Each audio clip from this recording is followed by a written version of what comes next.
तो inter as protocol है। और ये प्रोटोकॉल बेसिकली एक तरह से यूँ कह लें कि आईपी प्रोटोकॉल के बाद इंटरनेट में सबसे इम्पोर्टेंट प्रोटोकॉल इसको आप कह सकते हैं, क्योंकि सारे इंटरनेट के बैकबोन पे एक तरह से ये ग्लू कर रहा है, सारे इंटरनेट के बैकबोन को जो है वो कनेक्ट कर रहा है एक तरह से। तो ये बेसिकली इसको यूं भी कह लें कि राउटिंग अमंग्स द आईएसपीज, यानी विद इन आईएसपीज जो है वो कनेक्शन अगर आपके पास कोई कर रहा है तो वो बीजीपी है। अच्छा, बीजीपी में कुछ टर्म्स हैं, वो टर्म्स समझने के साथ साथ हम थोड़ा सा पहले रोल डिस्कस करते हैं। तो रोल बीजीपी का क्या है? बेसिकली जो बीजीपी में जो आपके पास एएसएस हैं, ऑटोनोमस सिस्टम है, इन ऑटोनोमस सिस्टम्स के दरमियान, यानी यूँ समझ लें कि ऑटोनोमस सिस्टम हम एक सादा टर्म समझना चाहें तो कुछ लार्ज आईएसपीज हैं, बिग आईएसपीज हैं। जैसे मिसाल के तौर पे पाकिस्तान के अंदर विद इन अ कंट्री कुछ लार्ज आईएसपीज हैं जो आपस में कम्युनिकेट करना चाहती हैं, तो उनके जो राउटर्स हैं वो बीजीपी इम्प्लीमेंट करते हुए जो है वो दूसरे राउटर्स के साथ कम्युनिकेट कर रहे होंगे। तो बीजीपी जो है वो करता क्या है बेसिकली प्रोटोकॉल के, वो जो भी पैकेट किसी एएस से दूसरे एएस पे जाना है तो वो उसको फॉरवर्ड करने के लिए प्रीफिक्स की बेस के ऊपर डिसीजन कर रहा होता है। प्रीफिक्स क्या होते हैं? साइडराइज प्रीफिक्स होते हैं। साइडर का मतलब हमने जो पढ़ा था ना class inter routing domain, domain routing जो थी, तो उसमें क्लास लेस जो इंटर डोमेन राउटिंग थी, यानी जिसमें आपके पास सपोज के आईपी एड्रेस है तो उसका जो प्रीफिक्स होता है कि 192.168.0.0, सपोज ये नेटवर्क का प्रीफिक्स एक दे दिया आपने कंप्लीट, तो वो स्पेसिफिक एड्रेस की बेस पे फॉरवर्ड नहीं करता पैकेट को, बल्कि वाइल्ड कार्ड की फॉर्म में, यानी उसको ये पता है कि फला एएस के अंदर ये प्रीफिक्स या ये सबनेट मौजूद है, तो वो सबनेट की बेस पे जो है वो फॉरवर्डिंग कर रहा होता है। तो सपोज कि अगर कोई एक आईएसपी है, उसके पास 1000 आईपीज हैं या 10,000 आईपीज हैं, तो वो उस आईएसपी का जो प्रीफिक्स होगा उसकी बेस के ऊपर बीजीपी जो है वो पैकेट को फॉरवर्ड कर देगा। तो ये एक इंटर एएस यानी ऑटोनोमस सिस्टम के दरमियान एक प्रोटोकॉल है, और बीजीपी जो है वो प्रोवाइड करता है कुछ फैसिलिटीज, जिनमें सबसे पहली बात यह है कि obtain reachability information from neighbour ASs, यानी जो उसके नेबर एएसएस हैं ऑटोनोमस सिस्टम है वहां से रीचेबिलिटी इंफॉर्मेशन क्या होगी बेसिकली, यानी कोई सबनेट है इंटरनेट में मौजूद, कोई सबनेट है, वो जो है वो बीजीपी को बताएगा कि जी ये सबनेट यहाँ है, तो बीजीपी वो इन्फॉर्मेशन जो है वो इंटर एएसएस यानी दूसरे एएसएस या नेबर एएसएस के दरमियान वो शेयर करेगा इन्फॉर्मेशन। तो अगर कोई सपोज के कहीं किसी एक डेस्टिनेशन से दूसरे डेस्टिनेशन पे कोई पैकेट सेंड करना चाह रहा है किसी स्पेसिफिक सबनेट के लिए, तो बीजेपी ये बताएगा कि जी मुझे पता है ये सबनेट कहाँ है, और ये सबनेट जो है वो फला एएस में और फला जगह है, इस तरह से उस तक अप्रोच किया जा सकता है। तो ये काम, पहला काम क्या है? ऑब्टेन सबनेट रीचेबिलिटी, ठीक है। और इसके लिए जो है वो ई बीजीपी के मैसेज यूज हो जाते हैं। ई बीजीपी मतलब है एक्सटर्नल बीजीपी, ये हम आगे देखते हैं इसके स्लाइड में एग्जाम्पल। अच्छा, इसी तरह दूसरा इसका काम क्या है कि ये डिटरमाइन करेगा बेस्ट राउट, के इंटरनली बेस्ट रूट क्या हो, किस रास्ते से इसने जाना है। और फिर जो उसके जो लोकल यानी विद इन एएस काम हो रहा होगा रूट्स का, राउट का, तो उसके लिए जो है वो आई बीजीपी के मैसेज जो है वो यूज होते हैं, जो कि इंटरनली विद इन एएस जो है वो मैसेज फॉरवर्ड हो रहे होते हैं। तो बेस्ट रूट या यूं कह लें कि गुड पाथ इसने सेलेक्ट करना है, और उसके लिए कुछ इंफॉर्मेशन होती है और कुछ पॉलिसी बेस्ड डिसीजन होते हैं।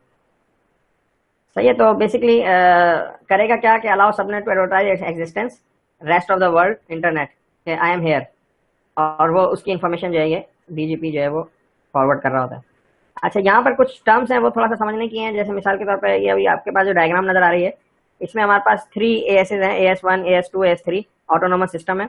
विद इन ऑटोनोमस सिस्टम आप देखें कि जो है वो आपके पास स्मॉल डॉटेड लाइन से जो है वो आई बीजीपी के मैसेज की कनेक्टिविटी दिखा रहा है, यानी आई बीजीपी कनेक्टिविटी है। और एक्सटर्नल जो गेटवे राउटर्स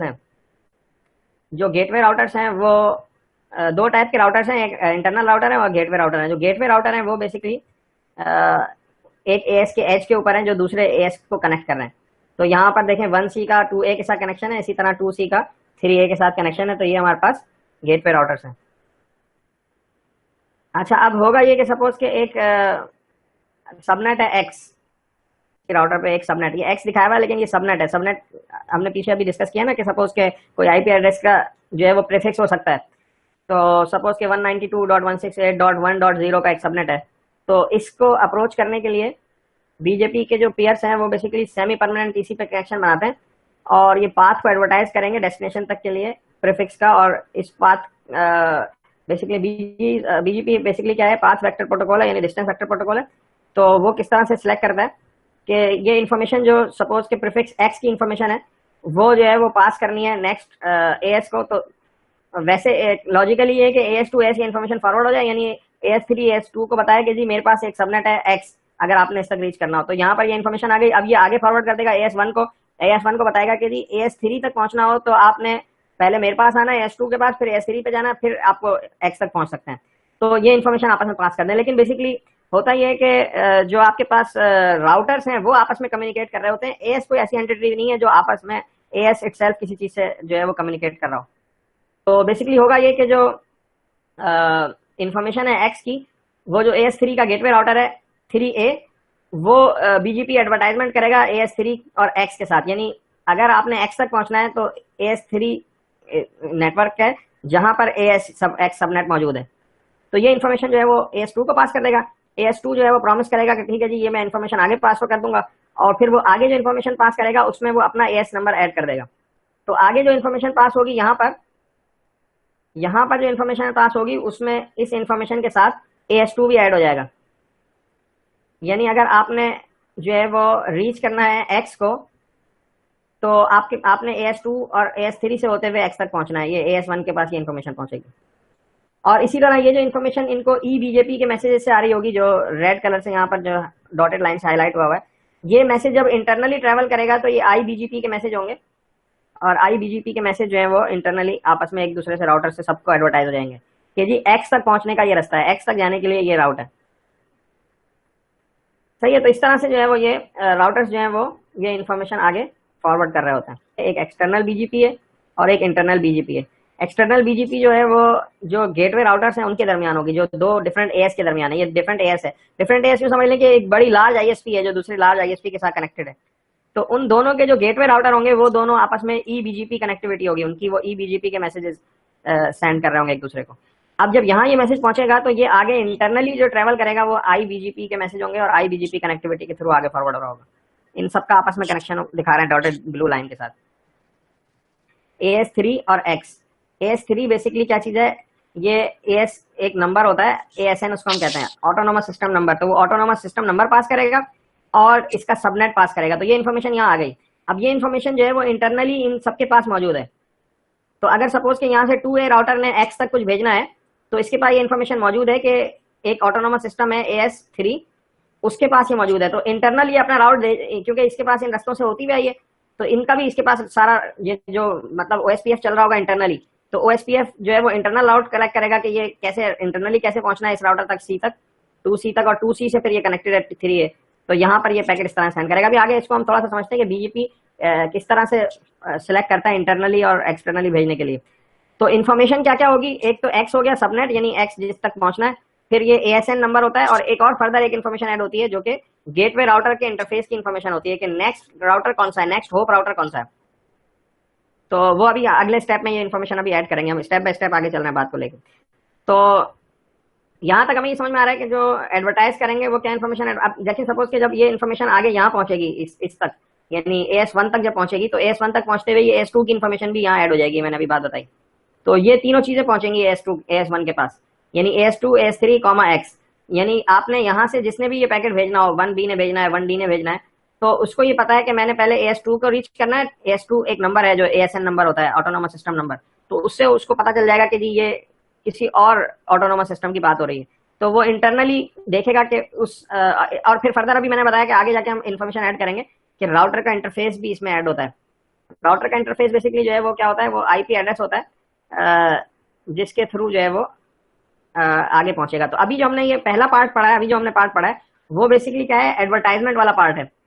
यानी ये बता रहा है कि यहाँ पर हमने दो काम पढ़े थे ना, एक तो काम ये है कि ऑब्टेन करेगा सबनेट रीचेबिलिटी, और फिर दूसरे में आगे फिर ये है कि बेस्ट रूट डिसाइड करना। तो पहले पार्ट में हमने ये देखा कि एडवर्टाइजमेंट हो गई। अब ये एडवर्टाइजमेंट जो है इसके अंदर सिंपल जो है वो ये नहीं होता कि यही इन्फॉर्मेशन हो, बल्कि प्रीफिक्स की इन्फॉर्मेशन है जो सबनेट की थी, और फिर कुछ एट्रीब्यूट्स होते हैं जिनकी बेस पे एक राउट बनता है बीजीपी का। तो वो बीजीपी की राउट की बेस के ऊपर जो है ना वो फिर डिसीजन करता है कि कैसे जाना है।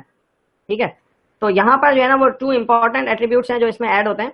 और बीजीपी के कहना चाहिए कि जो राउट होते हैं, जो राउटिंग टेबल भी उसको आप कह सकते हैं कि राउट डिसाइड होने के लिए जो इंपॉर्टेंट फैक्टर्स हैं वो कई एक हैं, लेकिन यहाँ हम जो है वो ब्रीफली डिस्कस करेंगे। तो ब्रीफली में इंपॉर्टेंट जो है, मोस्ट इंपॉर्टेंट उनमें जो है वो एक एएस पाथ है, जो अभी हमने पीछे देखा। एएस पाथ, एएस पाथ किस तरह से होगा, जैसे यहाँ पर हमने देखा कि सपोज एक्स के लिए जो एएस पाथ होगा वो क्या होगा। अगर सपोज के एएस वन को रीच करना है एक्स तक, तो इसको एएस पाथ की क्या इन्फॉर्मेशन पहुंचेगी। एएस वन से एक्स तक जाने के लिए एएस पाथ की क्या इन्फॉर्मेशन है यहाँ पर, इस तक जो एडवर्टाइजमेंट पहुंचेगी बीजीपी की, उसमें ये इन्फॉर्मेशन ऐड हुई होगी ना एस थ्री, और यहाँ जब पहुंचेगी तो एस टू भी ऐड हो जाएगा। तो इसके पास एस टू और एस थ्री की इन्फॉर्मेशन है एस पाथ। सही है। दूसरी इंपॉर्टेंट इन्फॉर्मेशन है next hop. Next hop basically बताएगा कि internal AS router to next hop AS, जो आपके पास जो मतलब ये समझ लें कि यहाँ पर आपके पास जो डायग्राम जो थी पीछे, इसमें सपोज के ये 2D है, इसको अगर x तक पहुंचना है तो इसको जो नेक्स्ट होप राउटर है, यानी जहां से ये कनेक्टिविटी हो रही है नेक्स्ट होप में, यानी नेक्स्ट एएस में, तो उसके राउटर का एड्रेस होगा इसके पास। सपोज कि अगर हम 1C की बात करें तो 1C के लिए 2A होगा इसका नेक्स्ट होप राउटर। तो 1C जो है वो नेक्स्ट होप राउटर एडवर्टाइज कर देगा आगे कि ये नेक्स्ट होप राउटर मेरा 2A है। सही है। तो इस एएस वन में जो जितने भी राउटर्स हैं उनके पास इंफॉर्मेशन क्या क्या पहुंचेगी, एएस यानी एस नंबर पहुंचेंगे, एस थ्री एस टू और एक्स सबनेट मास्क पहुंचेगा, और उसके साथ साथ जो नेक्स्ट राउटर है उसकी इन्फॉर्मेशन, नेक्स्ट गेटवे राउटर की इन्फॉर्मेशन भी पहुंचेगी। तो ये 3 इन्फॉर्मेशन यहाँ पे पहुंचेंगी ब्रीफली, मतलब यूं समझना। तो ये नेक्स्ट होप है। सही है। तो ये बेसिकली क्या होगा, ये आईपी एड्रेस होगा, IP address of the left most interface for the router. तो अब अगर सपोज कि हम थोड़ा सा आगे, अच्छा यहाँ पर ये थोड़ा सा एक पॉइंट आ गया जो कि हमने आगे जाके डिस्कस करना है कि पॉलिसी बेस्ड राउटिंग होती है, यानी पॉलिसी की बेस पे ये डिसाइड करता है कि किसने कहाँ भेजना है और किसको नहीं भेजना है। ये हम आगे डिस्कस करेंगे, तो इसलिए इस पॉइंट को मैं स्किप कर रहा हूँ, आगे हम इस पर डिस्कशन करेंगे। पहले हम जो भी हमारा पॉइंट कंटिन्यू है उसके ऊपर ही हम थोड़ा सा और बात करते हैं। तो सपोज के जो है वो AS2 router 2C receives path advertisement AS3X via eBGP from AS3 router. ठीक है, और AS3 का जो राउटर 3 है वहां से रिसीव करेगा।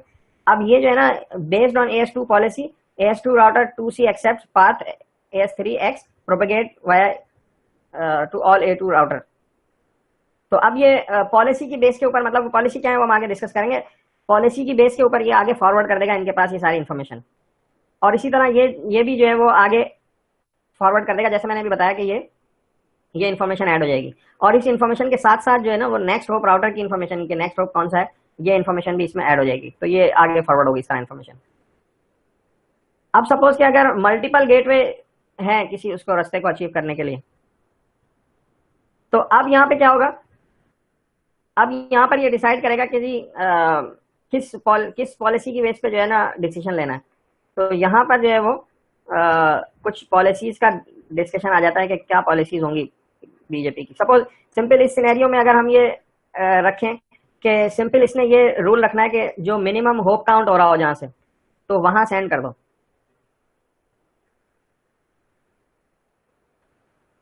तो अब ये जो राउटर है 1C, इसके पास इंफॉर्मेशन कहाँ कहाँ से आ रही है। एक तो इन्फॉर्मेशन आ रही है 1C के पास इस रास्ते से, यानी जो AS2, AS3 और X, ये जो इन्फॉर्मेशन है। तो इसके लिए जो नेक्स्ट होप राउटर होगा ये 2A होगा। सही है, 2A से इन्फॉर्मेशन आ रही है। और दूसरी जो इन्फॉर्मेशन इसके पास पहुंच रही है AS1 के पास, गेटवे राउटर 1C के पास, ये कौन सा राउट है, AS3X फ्रॉम 3A। तो ये 2 रास्तों से इसके पास इन्फॉर्मेशन पहुंच रही है। तो अब यहाँ पर जो है ना ये इस पर डिसीजन करेगा पॉलिसी की बेस पे। अब सपोज पॉलिसी यहाँ पर ये हो कि जी मिनिमम होप चूज करना है, तो फिर वो AS3X का राउट जो है वो सिलेक्ट करेगा। किस तरह से जो है वो एक तरह से फॉरवर्डिंग कैसे कर रहा है और प्रीफिक्स किस तरह से बन रहा है।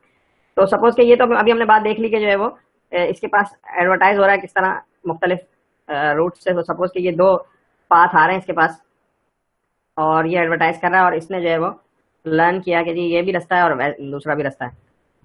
तो इसके जो लिंक्स हैं, इनके लिंक्स के बेस पे जो है वो ये डिसाइड कर देगा कि जी नेक्स्ट क्या फॉरवर्ड करना है। तो सपोज के 1A ने फॉरवर्ड करना है, ये सपोज, अच्छा 1D की बात कर रहे हैं पहले। 1D ने अगर फॉरवर्ड करना है तो 1D सिंपल जो इंटरनली जो राउटिंग कर रहा होगा वो इंटर डोमेन या इंटर डोमेन ओएसपीएफ की जो राउटिंग है उसकी बेस पे चल रहा होगा।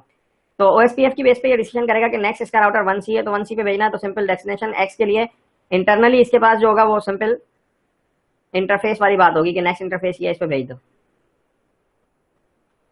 ये वाला पॉइंट समझ में आ रहा है कि इंटरनली कैसे काम कर रहा होगा। इंटरनली जो है वो बेसिकली ओएसपीएफ और आईबीजीपी मिलके जो है वो काम कर रहे होते हैं एक तरह से। इसी तरह से ये देखें कि AS1 में जो 1A राउटर है उसको X तक सेंड करना है, तो वो सिंपल अपने जो लर्न किया होगा रास्ता वो उस रास्ते पे भेज देगा। मैंने अभी आपको बताया कि ये जो इन्फॉर्मेशन पहुंचेगी इसके साथ नेक्स्ट होप राउटर भी ऐड हो जाएगा।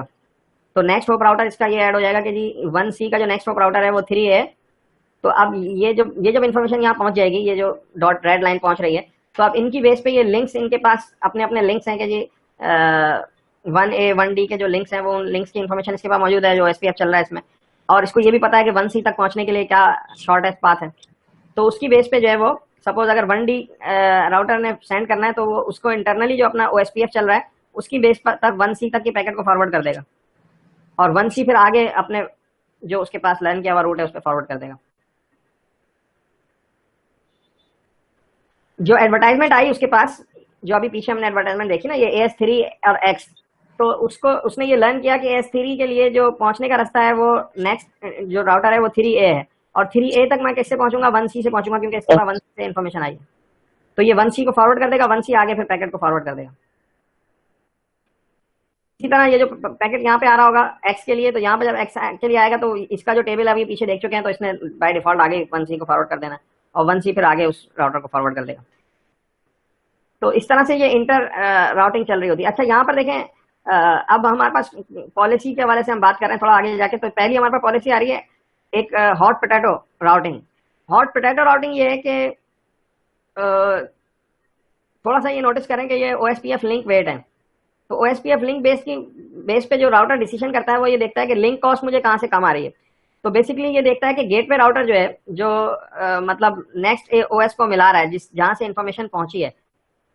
ये देखें दो तरीके से, सपोज हम यहाँ पे जो है ना 2D का केस डिस्कस कर रहे हैं कि 2D ने जो है वो पैकेट सेंड करना है X को, थोड़ा सा तवज्जो रखिएगा वरना बात मिस हो सकती है। तो 2D ने X तक पहुंचना है, तो ये दो तरीके से इसने राउट लर्न किए। एक राउट आया इसके पास AS3X और फिर यहाँ पे पहुंचा, और दूसरा उसके पास राउट आया AS3 से AS1 और फिर X की इन्फॉर्मेशन यहाँ पहुंची है 2A पे और इसके पास यहाँ से आ रही है। अच्छा, हॉट पोटैटो जो राउटिंग है उसका रूल ये है कि ये एक तरह से सेल्फिश किस्म का एल्गोरिथम है, और वो ये है कि हॉट पोटैटो का कॉन्सेप्ट ये है कि जो भी पैकेट आपके पास आए, आपके पास जो नेक्स्ट यानी गेटवे राउटर का जो तक पहुंचने का जिसके पास कम से कम लिंक कॉस्ट आ रही है उसके पास फॉरवर्ड कर दो। अब यहाँ पे देखें कि दो गेटवे राउटर हैं इसके 2D के लिए, 2A और 2C। 2A की जो लिंक कॉस्ट है वो 201 है और 2C की जो लिंक कॉस्ट है वो 263 है। तो ये रिगार्डलेस कि ये लर्न करे कि आगे कौन सा राउट जो है वो शॉर्टेस्ट है, ये जो है वो 2A की तरफ फॉरवर्ड कर देगा पैकेट को।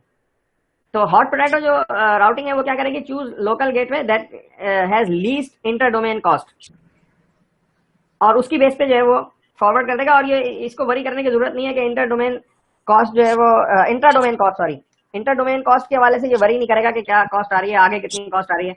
एक तरह से जो है वो सेल्फिश किस्म का एल्गोरिथम है जो आगे फॉरवर्ड कर देगा। तो एक तो ये एल्गोरिथम है हॉट पोटैटो। लेकिन जो बीजेपी की राउट सिलेक्शन का जो प्रोसीजर है वो सिंपल हॉट पोटैटो पे नहीं चल रहा है, बल्कि वो कुछ कॉम्प्लेक्स किस्म का प्रोसेस है, उसमें 3 4 5 स्टेजेस हैं।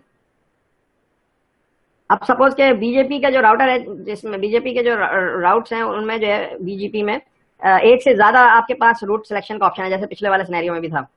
तो अब यहाँ पर जो ये काम किस तरह करता है, ये मुख्तलिफ मतलब प्रेफरेंसेस सेट करता है और उसकी बेस पे ये काम कर रहा होता है। तो सबसे पहली जो इसका कैटेगरी में प्रेफरेंस आती है वो होती है लोकल प्रेफरेंस।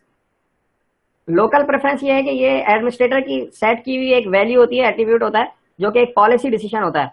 मिसाल के तौर पे हम जो है वो इसी एग्जाम्पल में आते हैं जो अभी हमने पीछे देखी है। इसी एग्जाम्पल में हम आए और यहाँ पर जो है वो हमने जो एडमिनिस्ट्रेटर है उसने यहाँ 2D के ऊपर एक पॉलिसी डिफाइन कर दी कि एक्स के लिए जो भी एक्स सबनेट के लिए जो भी पैकेट आए उसको 2C की तरफ फॉरवर्ड करो, 2D की तरफ नहीं, 2A की तरफ नहीं फॉरवर्ड करना है। तो एक तरह से एक पॉलिसी आपने डिफाइन कर दी है। ये बेसिकली एट्रीब्यूट होता है, एक वैल्यू होती है, उस वैल्यू की बेस पे पॉलिसी डिसीजन होता है कि बस ये पॉलिसी डिसीजन है, जो भी इसके लिए पैकेट आएगा उसका ये पॉलिसी डिसीजन है। तो ये एक एट्रीब्यूट ये हो सकता है।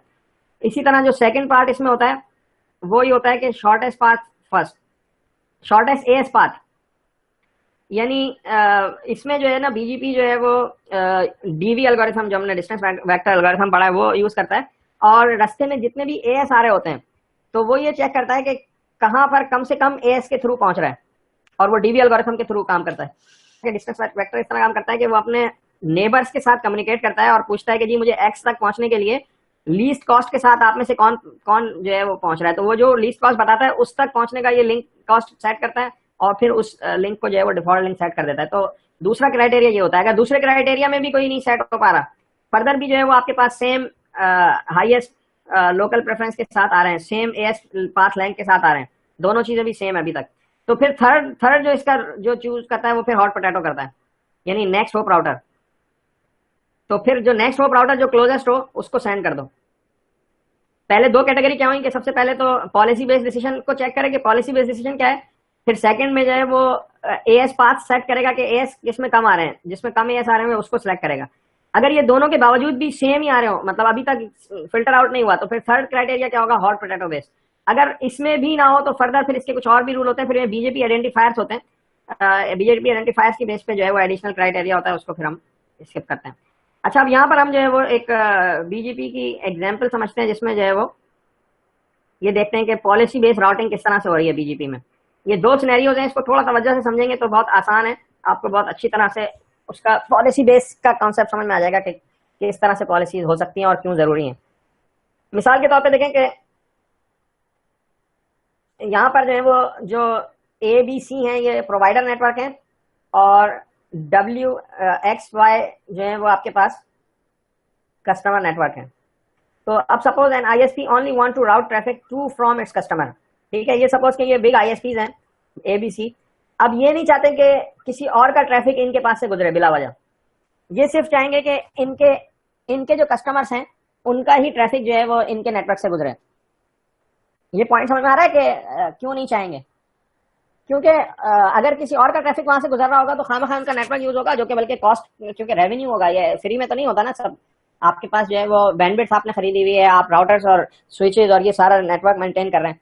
तो अब सपोज के यहाँ सिनेरियो ये है कि आपके पास जो है वो ए एडवर्टाइज करता है पाथ ए डब्ल्यू, यानी ए बताता है कि मेरे पास एक नेटवर्क है डब्ल्यू, बी को बीजीपी ई बीजीपी राउट एडवर्टाइज करता है।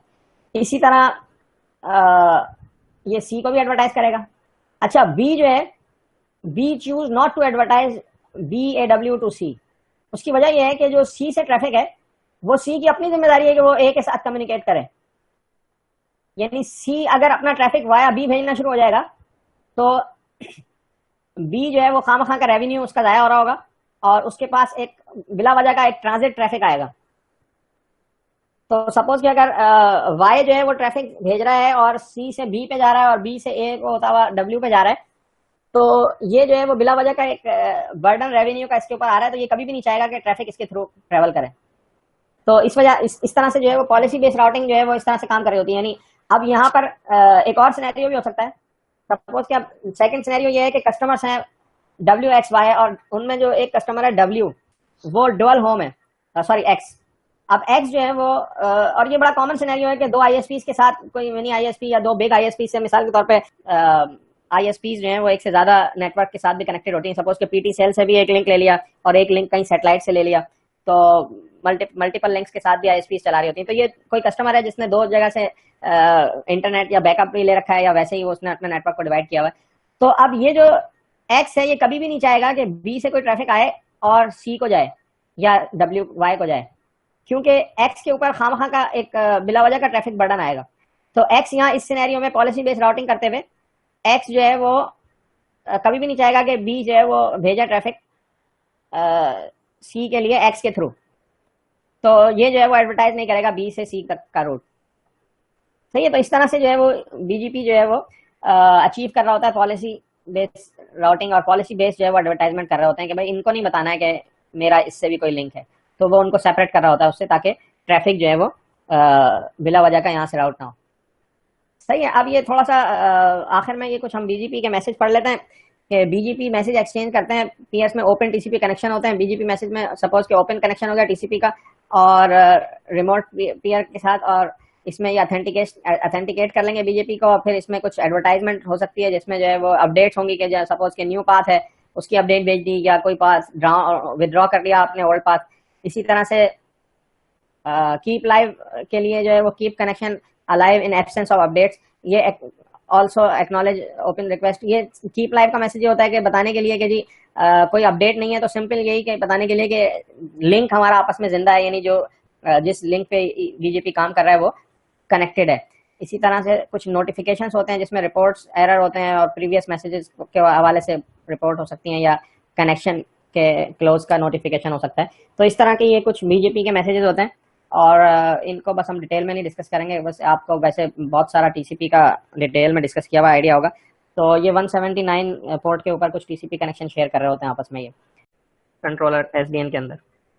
और यहाँ पर जो हमारे पास जो एक मोनोलिथिक किस्म के राउटर्स हैं जो कि सिस्को प्रॉपर्टी राउटर्स हैं या और मुख्तलिफ जूनिपर के या और कंपनीज के राउटर हैं, वो बेसिकली क्या कर रहे होते हैं कि उनके अंदर जो है ये प्रोटोकॉल्स और ये सब चीज़ें हार्डवेयर में इम्प्लीमेंट हुई होती हैं। या दूसरा कॉन्सेप्ट था मिडिल बॉक्सेस का, कि जो मिसाल के तौर पे जो है वो फायरवॉल्स हैं तो उसके लिए अलग हार्डवेयर है, तो बैलेंसर लोड अलग है, तो नेट एक अलग बॉक्स में काम कर रहा है।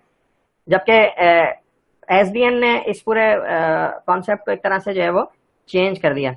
और एक तो पर राउटर अप्रोच थी, जो ये अप्रोच है हमारे सामने जो आप देख रहे हैं डायग्राम, कि पर राउटर अप्रोच में क्या था कि हर router each and every router जो है वो इंटरेक्ट करता था ईच अदर से आपस में, और राउटिंग एल्गोरिथम को वो डेवलप करते थे, और फिर राउटिंग एल्गोरिथम जो है वो राउटिंग टेबल या फॉरवर्डिंग टेबल को कंप्यूट करता था, और फिर ये फॉरवर्डिंग टेबल की बेस पे जो है वो फॉरवर्डिंग होती थी। तो ये कंट्रोल प्लेन और डेटा प्लेन सेम राउटर में लाया करता था। ये जो मोनोलिथिक राउटर्स हैं जो हमारे पास ट्रेडिशनल अप्रोच है राउटर्स की, वो इस तरह से काम कर रहे थे।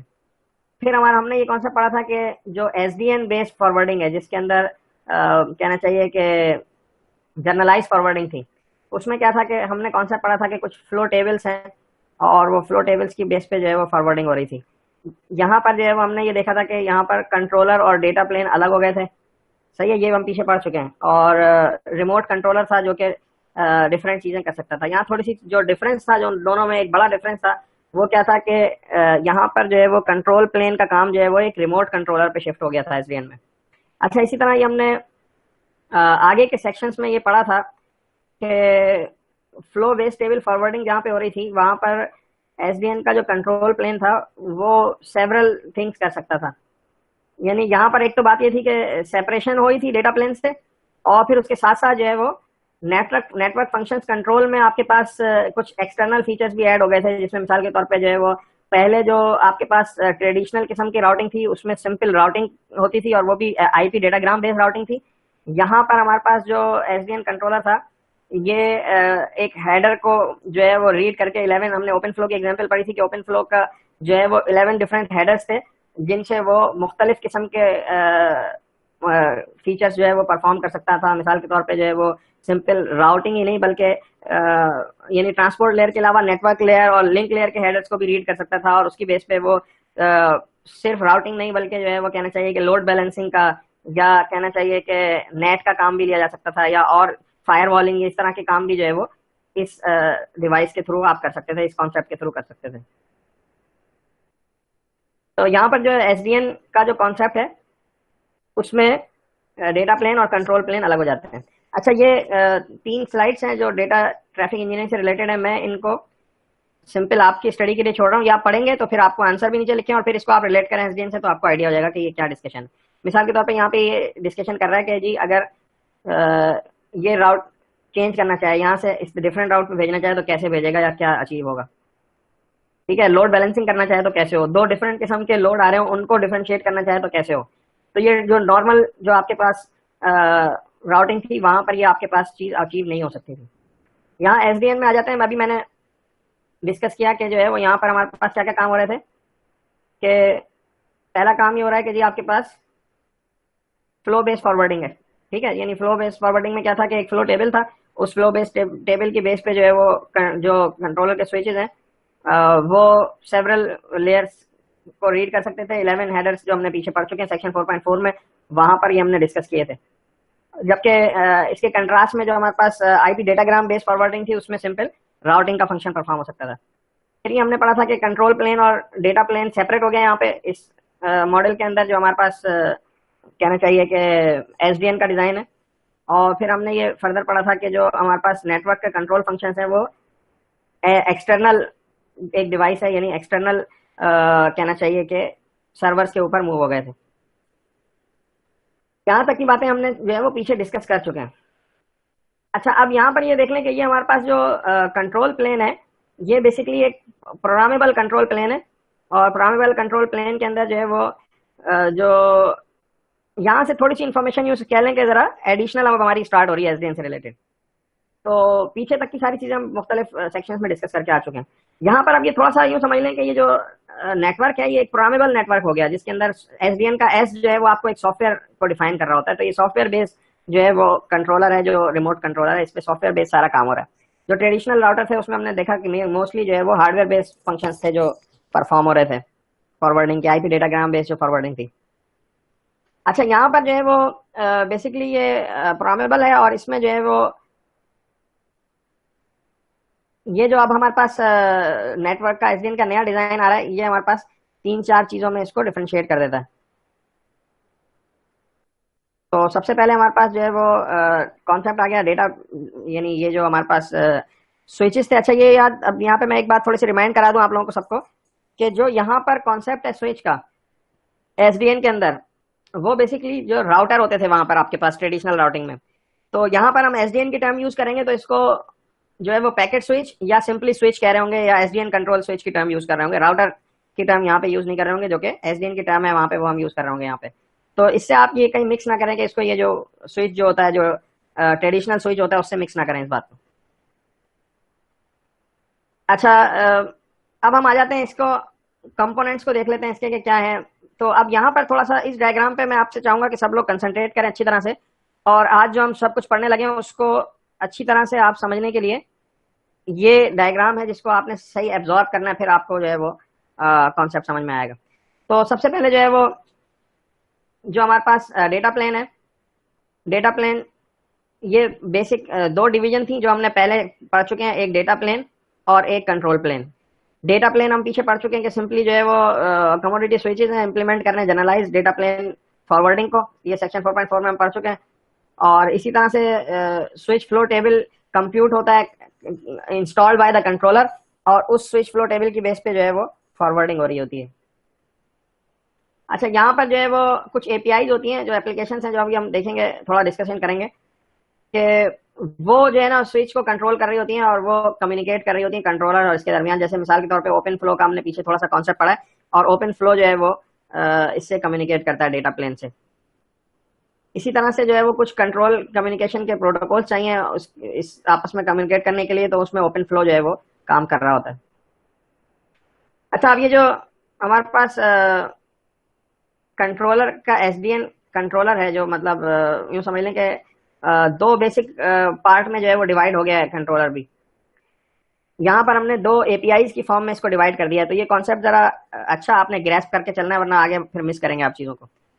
तो 2 पार्ट में डिवाइड हो गया। पहले हमारे पास जो है वो कंट्रोलर का एसडीएन कंट्रोलर में एक नेटवर्क ओएस इसको हम कह रहे हैं, यानी एक तरह से नेटवर्क ऑपरेटिंग सिस्टम का पार्ट है जो कि काम कर रहा है। इसको हम कहते हैं साउथ बाउंड एपीआई।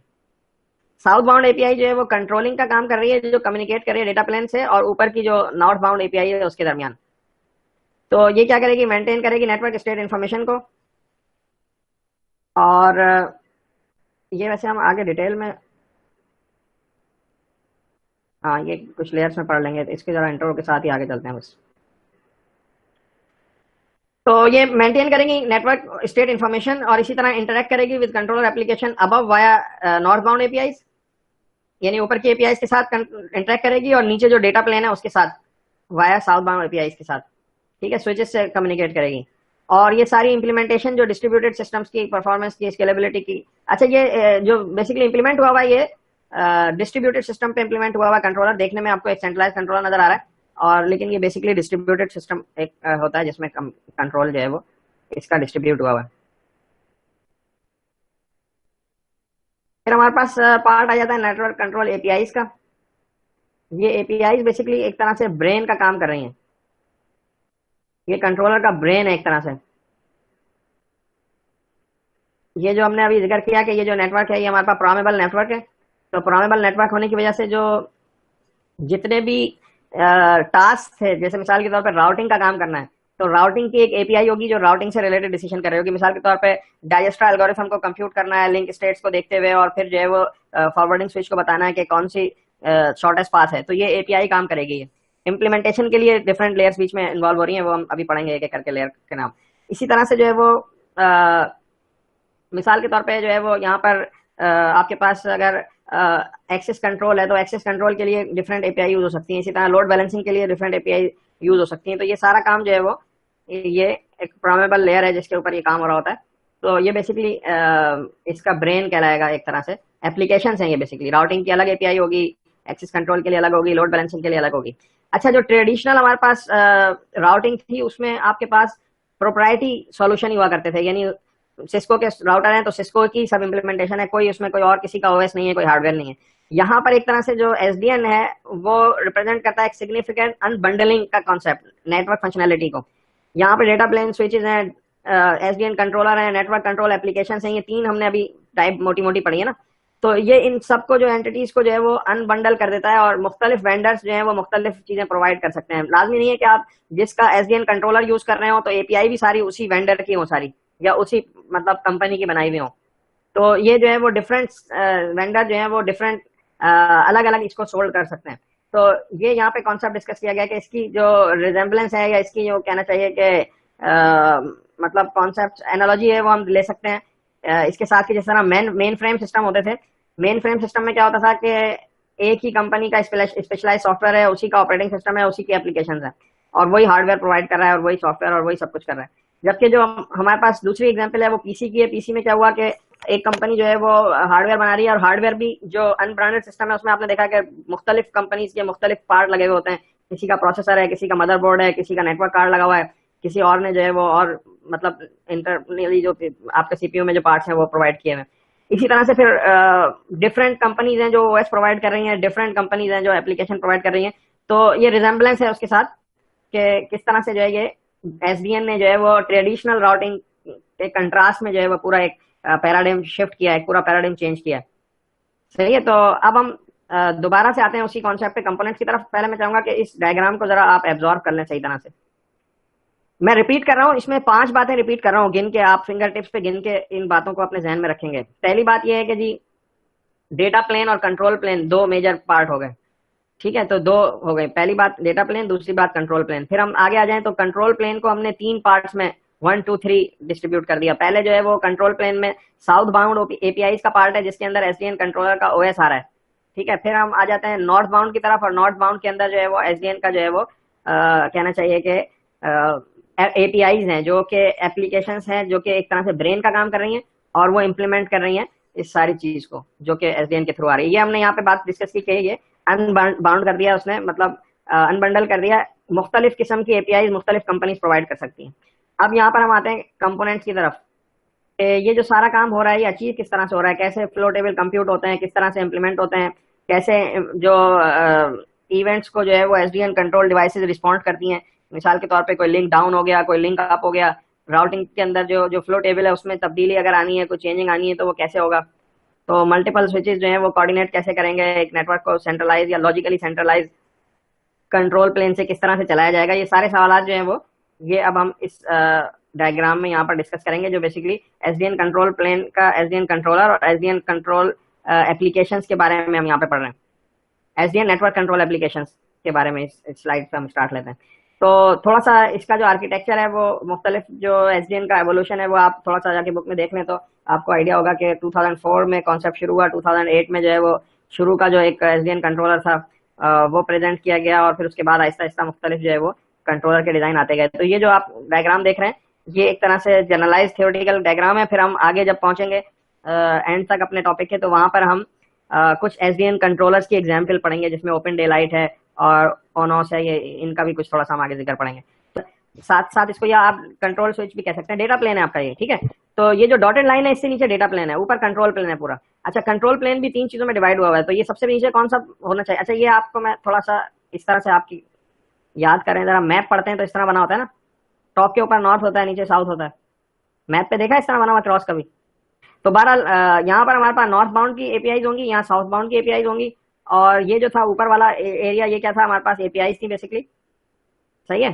तो अब इनके दरमियान जो हमारे पास कम्युनिकेशन हो रही है, जो चीजें कम्युनिकेट कर रही है, वो हम पढ़ रहे हैं। तो सबसे पहले हमारे पास कम्युनिकेशन लेयर है।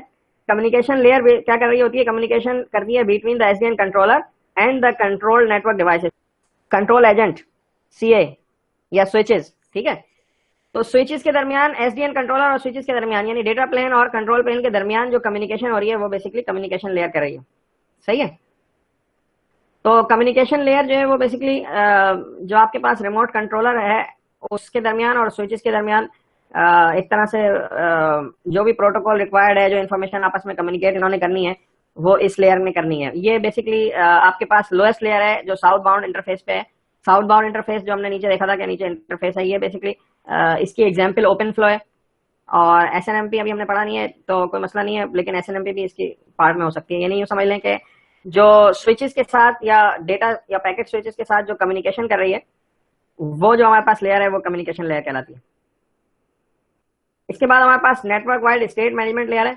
Network wide state management layer basically यूँ समझ लें कि जो जितने भी अल्टीमेट डिसीजन होते हैं एसडीएन कंट्रोल प्लेन के, कॉन्फ़िगरेशन फ्लो को करना, स्विचेस के थ्रू कोई desired end to end forwarding achieve करना, इंप्लीमेंट करना लोड बैलेंसिंग को, या इंप्लीमेंट करना पर्टिकुलर फायरवॉल कैपेबिलिटी को, इस सब को रिक्वायर करने के लिए कंट्रोलर को up to date information required होती है हर डिवाइस की। नेटवर्क की जो भी डिवाइसेज हैं, सपोज होस्ट हैं, लिंक हैं, स्विचेज हैं, इनकी up to date information required होती है एसडीएन कंट्रोलर डिवाइस को। तो वो ये सारी जो कहना चाहिए कि स्टेट्स को कलेक्ट करने का काम है, वो ये network wide state management layer कर रही होती है।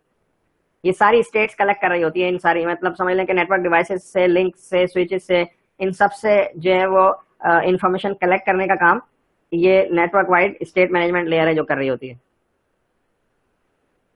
सही है। तो बेसिकली इसका काम क्या है कि डिफरेंट डिवाइसेस जो कंट्रोलर के साथ कम्युनिकेट करना और उनसे जो है वो चीजें लेना। इसी तरह से जो टेबल्स हैं उनको जो है वो ऊपर के एपीआई से लेके फ्लो टेबल्स को नीचे स्विचेस को कॉपी करना और स्टेटिस्टिक्स कलेक्ट करना, ठीक है, लिंक स्टेट इन्फो लेना, ये सारी चीजें कलेक्ट करने का काम जो स्टेटिस्टिक्स में जो है वो, जो आपके पास ये जो डेटा पैकेट स्विचेस हैं इसमें काउंटर लगे होते हैं, तो वो उन काउंटर की इन्फॉर्मेशन को कलेक्ट करना, तो ये सारा काम जो है वो network wide state management layer कर रही होती है। फिर इससे नेक्स्ट आ जाते हैं हमारे पास interface layer to controller network, interface layer to network control applications या एप्स। तो ये बेसिकली ये क्या कर रही होती है कि ये जो एक इंटरफेस है जो कि कंट्रोलर की जो जितनी भी एप्लीकेशंस, अभी मैंने आपको बताया कि जो कंट्रोलर है बेसिकली वो एपीआईज हैं जो ये सारा काम कर रही हैं, जो ब्रेन का काम कर रही हैं। तो वो उन एपीआईज का जो नॉर्थ बाउंड हमारे पास एपीआईज हैं वो जो काम कर रही हैं, उनका इंटरफेस आप ये कह लें कि ये जो एपीआईज हैं ये मुख्तलिफ एप्लीकेशंस को अलाउ करती हैं कि रीड राइट करना नेटवर्क स्टेट को, flow tables with in the state management layer उसको मैनेज करना। इसी तरह एप्लीकेशन जो है वो रजिस्टर हो सकती हैं और नोटिफाई होंगी स्टेट चेंज के ऊपर। जैसे मिसाल के तौर पे कोई राउटिंग की एप्लीकेशन है जो राउटिंग का जिसने काम करना है, एपीआई है, तो वो जो आपके पास ये जो लेयर थी नीचे वाली स्टेट वाइड मैनेजमेंट लेयर, इसके साथ रजिस्टर होगी, और जैसे ही कोई इसके अंदर चेंज आएगा तो ये इसको नोटिफाई करेगा कि जी ये लिंक स्टेट में चेंज आया है, तो फिर राउटिंग एल्गोरिथम जो है वो रन होगा और फिर वो नया कंप्यूटेशन करेगा। तो इस तरह की जो एपीआईज हैं उनका एक इंटरफेस है जो कि ये कम्युनिकेट करवा रहा है एपीआईज के दरमियान और नीचे की लेयर्स के दरमियान। अच्छा, मुख्तलिफ सॉर्ट की एपीआई हो सकती हैं। ये बेसिकली काम किस तरह करती हैं ये एपीआई? रेस्टफुल एपीआई के तौर पे काम करती हैं। रेस्टफुल एपीआई का अगर आपको पता हो तो ठीक है, नहीं तो मुख्तसर इसकी इन्फॉर्मेशन ये है कि ये basically sort of web based होती हैं। जैसे एचटीटीपी आपके पास काम कर रहा होता है, तो एचटीटीपी की तरह की इन्फॉर्मेशन होती है इसके अंदर। जो भी मैसेज कंटेन करेंगी वो एचटीटीपी के मैसेज बेस्ड एचटीटीपी का मैसेज होगा। सही है। तो यहाँ पर हमने ये पार्ट पढ़ लिया। अब हम थोड़ा सा देखते हैं कि जो एसडीएन कंट्रोलर भी हम देख रहे हैं पीछे, तो हम जो है वो लॉजिकली सेंट्रलाइज की एक टर्म यूज करते आ रहे हैं। तो बेसिकली लॉजिकली सेंट्रलाइज है, ये सेवरल सर्वर्स के ऊपर जो है वो डिस्ट्रीब्यूटेड होता है। मुख्तलिफ किस्म की जो है वो एक्सटर्नल एप्लीकेशंस भी होती हैं, नेटवर्क कंट्रोल एप्लीकेशंस। और जिस तरह से वो हमारे पास जो पिछले राउटर्स थे, जो ट्रेडिशनल राउटर्स हैं, उनके अंदर वो एक ही मोनोलिथिक किस्म का एक व्यू होता है, और यहाँ पर जो है ये बिल्कुल जो है वो डिस्ट्रीब्यूटेड किस्म के डेटाबेस होते हैं जो सारी इंफॉर्मेशन को कलेक्ट कर रहे हैं और सेंड कर रहे हैं। तो बेसिकली ये जो एसडीएन है, ये डिस्ट्रीब्यूटेड सेट ऑफ सर्वर्स के ऊपर काम कर रहा होता है, और उसकी वजह ये होती है कि फॉल्ट टॉलरेंस और हाई अवेलेबिलिटी और परफॉर्मेंस के रीजंस की वजह से इसको इम्प्लीमेंट किया जाता है सेट ऑफ सर्वर्स के ऊपर। कंट्रोलर के जो फंक्शंस हैं वो एक सिस्टम के ऊपर या एक सर्वर पे इम्प्लीमेंट नहीं हुआ होता। अच्छा, अब हम आ जाते हैं जो कंट्रोल के मुख्तलिफ प्रोटोकॉल्स हैं। तो अब हम ओपन फ्लो प्रोटोकॉल को डिस्कस करेंगे यहाँ पे। ओपन फ्लो प्रोटोकॉल जो है वो यूं कह लें कि one of the most implemented protocols है, और ये जो एप्लीकेशन लेयर की जो कम्युनिकेशन, कंट्रोलर की जो कम्युनिकेशन लेयर है उस पर लाया करता है ओपन फ्लो प्रोटोकॉल। और ओपन फ्लो प्रोटोकॉल जो है वो शुरू के बिल्कुल कहना चाहिए कि प्रोटोकॉल्स में से एक है। सही है। तो ये क्या करता है, बेसिकली ये ऑपरेट करता है between SDN controller and SDN control switch, यानी कंट्रोलर और स्विचेस के दरमियान जो है ना ये कम्युनिकेशन का काम कर रहा होता है। या अगर कोई और डिवाइस है जो ओपन फ्लो की एपीआई को मेंटेन कर रही है, तो उनके दरमियान भी कम्युनिकेशन कर रहा होता है। अच्छा, ओपन फ्लो जो है वो टीसीपी के ऊपर काम करता है, और इसकी पोर्ट 6653 के ऊपर ये काम कर रहा होता है ओपन फ्लो। इसके जो इंपॉर्टेंट मैसेजेस हैं वो हम डिस्कस कर लेते हैं इसके बाद, कि क्या क्या इसकी 3 क्लासेस हैं मैसेज की, जो कंट्रोलर टू स्विच और सिमेट्रिक और इसी तरह से स्विच टू कंट्रोलर जो आपके पास मैसेजेस हैं। यानी जो अभी हमने पीछे पूरी स्टोरी पढ़ी है कि किस तरह से जो है वो एपीआईज हैं और किस तरह से जो है वो नेटवर्क कंट्रोल ओएस है जो डेटा स्विचेस के साथ या पैकेट स्विचेस के साथ कम्युनिकेट कर रहा है एसडीएन में। तो उसकी जो एक तरह से ओपन फ्लो है जो वो इम्प्लीमेंटेशन कर रहा है कम्युनिकेशन लेयर के पार्ट में। कम्युनिकेशन लेयर का काम क्या है, मैसेजेस को सर्कुलेट करना between the switches to the controller. सही है। तो जो भी हमने पीछे डायग्राम में जो कम्युनिकेशन लेयर देखी है वो वाला पार्ट है। तो सबसे पहले जो है वो आपके पास फीचर्स क्या है इसके, कि controller required switch features replies, मतलब ये जो है वो कंट्रोलर जो है वो इससे क्वेरीज करता है और स्विच जो है वो रिप्लाई करता है। तो ये इसके मैसेज है। सबसे पहले कॉन्फ़िगरेशन का मैसेज है। ये मैसेज जो है वो कंट्रोलर क्वेरी करेगा स्विच से कॉन्फ़िगरेशन पैरामीटर्स के बारे में, तो वो स्विच उसको जो रिप्लाई करेगा वो अलग है, लेकिन ये कंट्रोलर का मैसेज होगा, कॉन्फ़िगरेशन मैसेज। इसी तरह मॉडिफाई मैसेज है। मॉडिफाई का जो मॉडिफाई स्टेट मैसेज है, ये बेसिकली क्या है कि ये मैसेज ये भी कंट्रोलर का मैसेज है जो ऐड या डिलीट करेगा, मॉडिफाई करेगा एंट्रीज में स्विच के फ्लो टेबल के अंदर, या सेट करेगा स्विच की पोर्ट की प्रॉपर्टीज। ये सारे काम जो है वो मॉडिफाई स्टेट मैसेज के थ्रू होता है। फिर रीड स्टेट मैसेज है जो कि शायद नेक्स्ट इसमें, अच्छा इसमें मिस हो गया एक मैसेज, ही मैं अपडेट कर दूंगा इसमें। बहरहाल एक मैसेज होता है read state message. Read state message जो है वो कंट्रोलर टू कलेक्ट स्टेटिस्टिक्स, जो भी काउंटर्स हैं, जो भी स्विच के फ्लो टेबल की एंट्रीज के काउंटर हैं, वो उसकी स्टेट्स को जो है वो रीड कर रहा होता है। अच्छा, एक और मैसेज जो है वो इसमें मिसिंग है, सेंड आउट। ये मैसेज बुक में से आपको अपडेट कर दूंगा मैं। सेंड आउट मैसेज जो है वो भी काम क्या कर रहा होता है कि कंट्रोलर का मैसेज होता है स्पेसिफिक पैकेट के लिए कि इस पैकेट को जो है वो स्पेसिफिक पोर्ट के ऊपर भेज दे। तो ये सेंड आउट मैसेज है। अच्छा, फिर हमारे पास आ गया है, अच्छा सेंड आउट को जो है पैकेट आउट के नाम से इसने लिखा हुआ है यहाँ पे।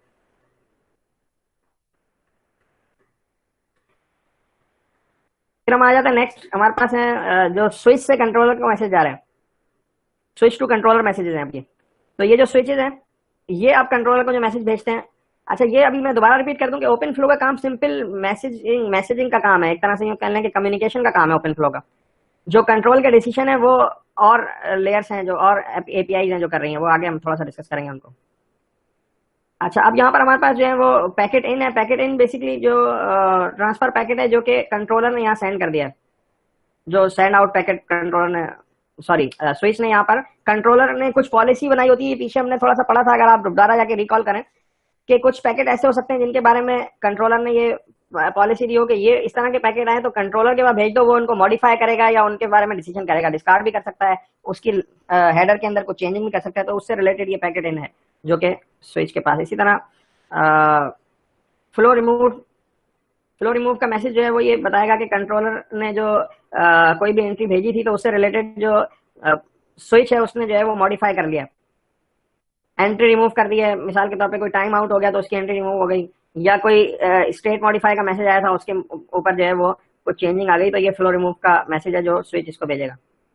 इसी तरह से पोर्ट स्टेटस है। पोर्ट स्टेटस का जो मैसेज है वो ये आपको बता रहा है कि स्विच जो है वो इन्फॉर्म करेगा कंट्रोलर को कि किसी पोर्ट के अंदर कोई चेंजिंग आ गई है, तो ये इसको इन्फॉर्म कर देगा।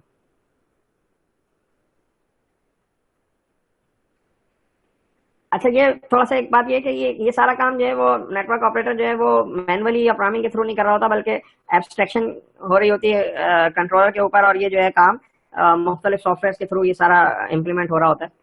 अब यहाँ पर हम एक रियल एग्जाम्पल समझ रहे हैं कि जिससे हम थोड़ा सा आइडिया लेंगे कि कैसे जो है वो ओपन फ्लो सॉरी पूरा एसडीएन का कंट्रोलर या एसडीएन का जो पूरा कहना चाहिए कि किस तरह से काम कर रहा होता है। तो यहाँ पर थोड़ा सा डायग्राम करें तो आप जो है वो दो स्विचेज हैं S1 और S2, इन दोनों के दरमियान जो है वो एक लिंक जो है वो रेड कलर से हाईलाइट हुआ नजर आ रहा है, और हो ये रहा है कि बेसिकली जो है वो नेटवर्क में कुछ टोपोलॉजी में चेंज आई, यानी एक लिंक जो है वो डाउन हो गया। तो यहाँ पर जो है वो हम समझ रहे हैं इसको कि किस तरह से जो है वो फिर रिस्पॉन्ड करेगा। तो एग्जाम्पल में क्या हो रहा है कि S1 और S2 के दरमियान एक लिंक डाउन हो गया। तो अब यहाँ पर जो शॉर्टेस्ट पाथ फर्स्ट का जो डाइजेस्टर का एल्गोरिथम है, इसकी इंप्लीमेंटेशन हम देखेंगे किस तरह से काम करता है। तो ये जो डायग्राम है इसका सिनेरियो इस डायग्राम से ध्यान में रखें, या इन डायग्राम से ध्यान में रखें कि जहाँ पर हमारे पास जो है वो साउथ बाउंड और नॉर्थ बाउंड एपीआईज हैं, और कंट्रोलर का एक ओएस काम कर रहा है, और इसी तरह से इसकी नेटवर्क कंट्रोल एपीआईज या एप्लीकेशन काम कर रही हैं, और ये डेटा कंट्रोल स्विचेज हैं, एसडीएन कंट्रोल स्विचेज हैं, इनका कम्युनिकेशन हो रहा है। तो ये इसकी हम एक, ये जो सारी हमने मुख्तलिफ लेयर्स पढ़ी थी कल, इसकी एक एग्जाम्पल अब हम समझ रहे हैं कि किस तरह से जो है वो काम कर रहा है। तो डाइजेस्टर जो लिंक स्टेट एल्गोरिथम है, ये बेसिकली किस लिए यूज होता है? शॉर्टेस्ट पाथ फर्स्ट या एसपीएफ भी इसको शॉर्ट में कहते हैं। तो ये हुआ ये कि आपके पास ये दो राउटर्स हैं बेसिकली, जिसको हम यहाँ पर एसडीएन के टर्म में स्विचेस कह रहे हैं। तो इन स्विचेस के दरमियान एक लिंक डाउन हो गया। अब ये लिंक की इन्फॉर्मेशन जो है वो सबसे पहले जो है वो ओपन फ्लो को पोर्ट स्टेटस मैसेज के साथ देगा कि जी लिंक डाउन हो गया, सही है। और फिर नेक्स्ट स्टेप क्या होगा? जब ये लिंक डाउन का मैसेज आएगा तो एसडीएन कंट्रोलर जो है कंट्रोलर को जो है वो open flow port status message के थ्रू नोटिफाई किया जाएगा। तो कंट्रोलर जो है वो फिर रिसीव करेगा ओपन फ्लो मैसेज और अपडेट करेगा लिंक स्टेट इन्फॉर्मेशन को। तो लिंक स्टेट की जो इन्फॉर्मेशन है वो कहाँ पर अपडेट हो रही है? इस लेवल पर अपडेट हो रही है यहाँ पे। तो ये इन्फॉर्मेशन अपडेट होगी, साथ साथ जो है वो नोटिफाई करेगा लिंक स्टेट मैनेजर किसको के लिंक स्टेट डेटाबेस को भी अपडेट कर देगा, यानी कंट्रोलर जो है वो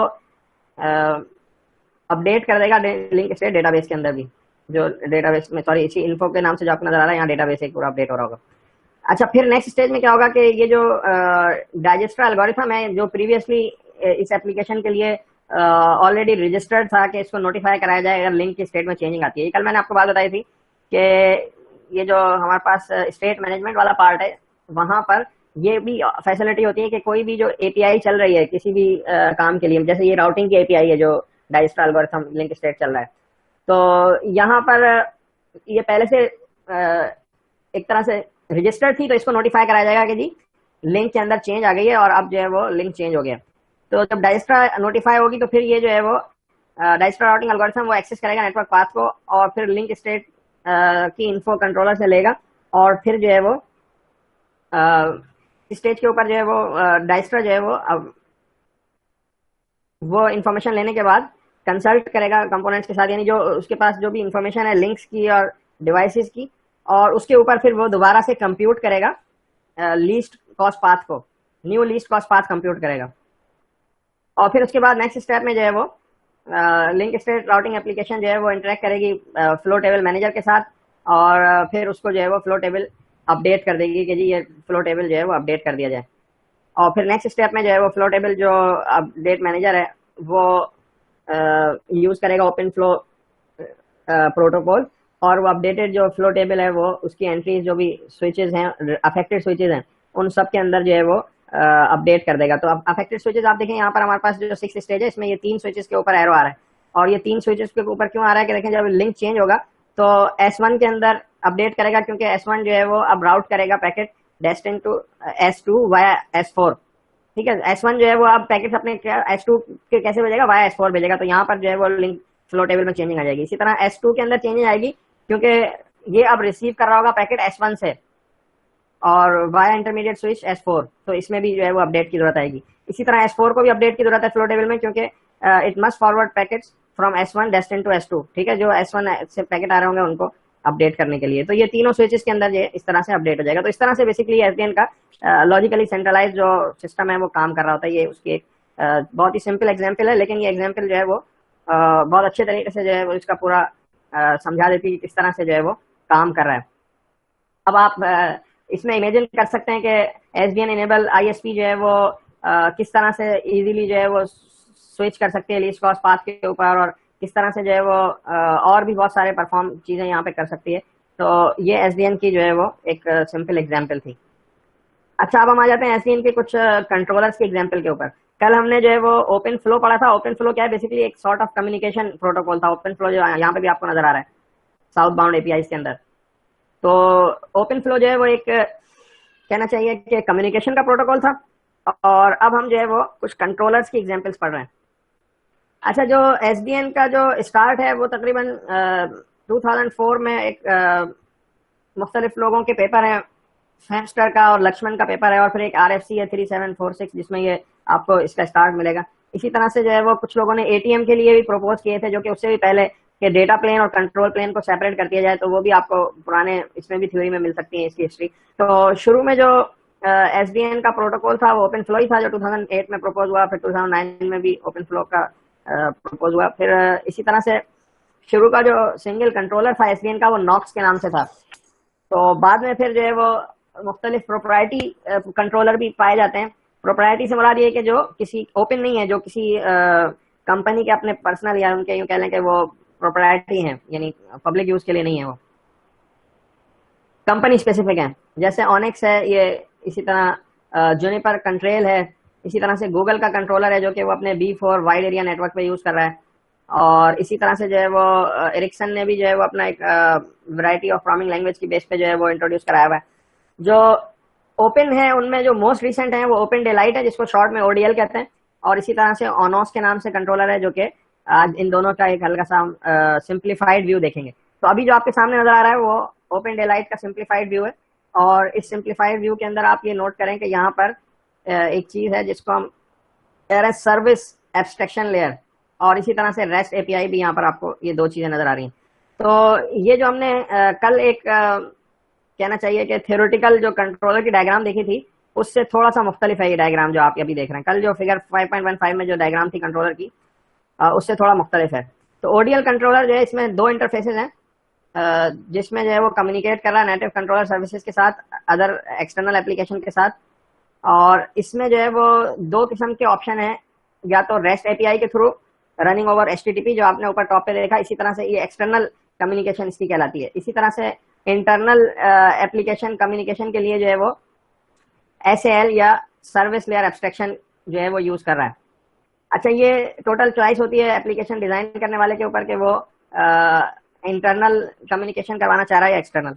बेसिकली जो सर्विस डिजाइनर है उसके ऊपर डिपेंड करता है कि क्या कॉन्फ़िगरेशन उसने सेट करनी है। तो मिसाल के तौर पे जो ODL का बेसिक नेटवर्क फंक्शन है, जिसमें उसका हार्ड जो है वो एक कंट्रोलर है जो करस्पॉन्ड कर रहा है डिफरेंट एप्लीकेशन सर्विसेज के साथ। तो नेटवर्क वाइज जो मैनेजमेंट हो रही है इसके अंदर जो है वो SAL जो है वो कंट्रोलर के नर्व के तौर पे काम कर रहा है।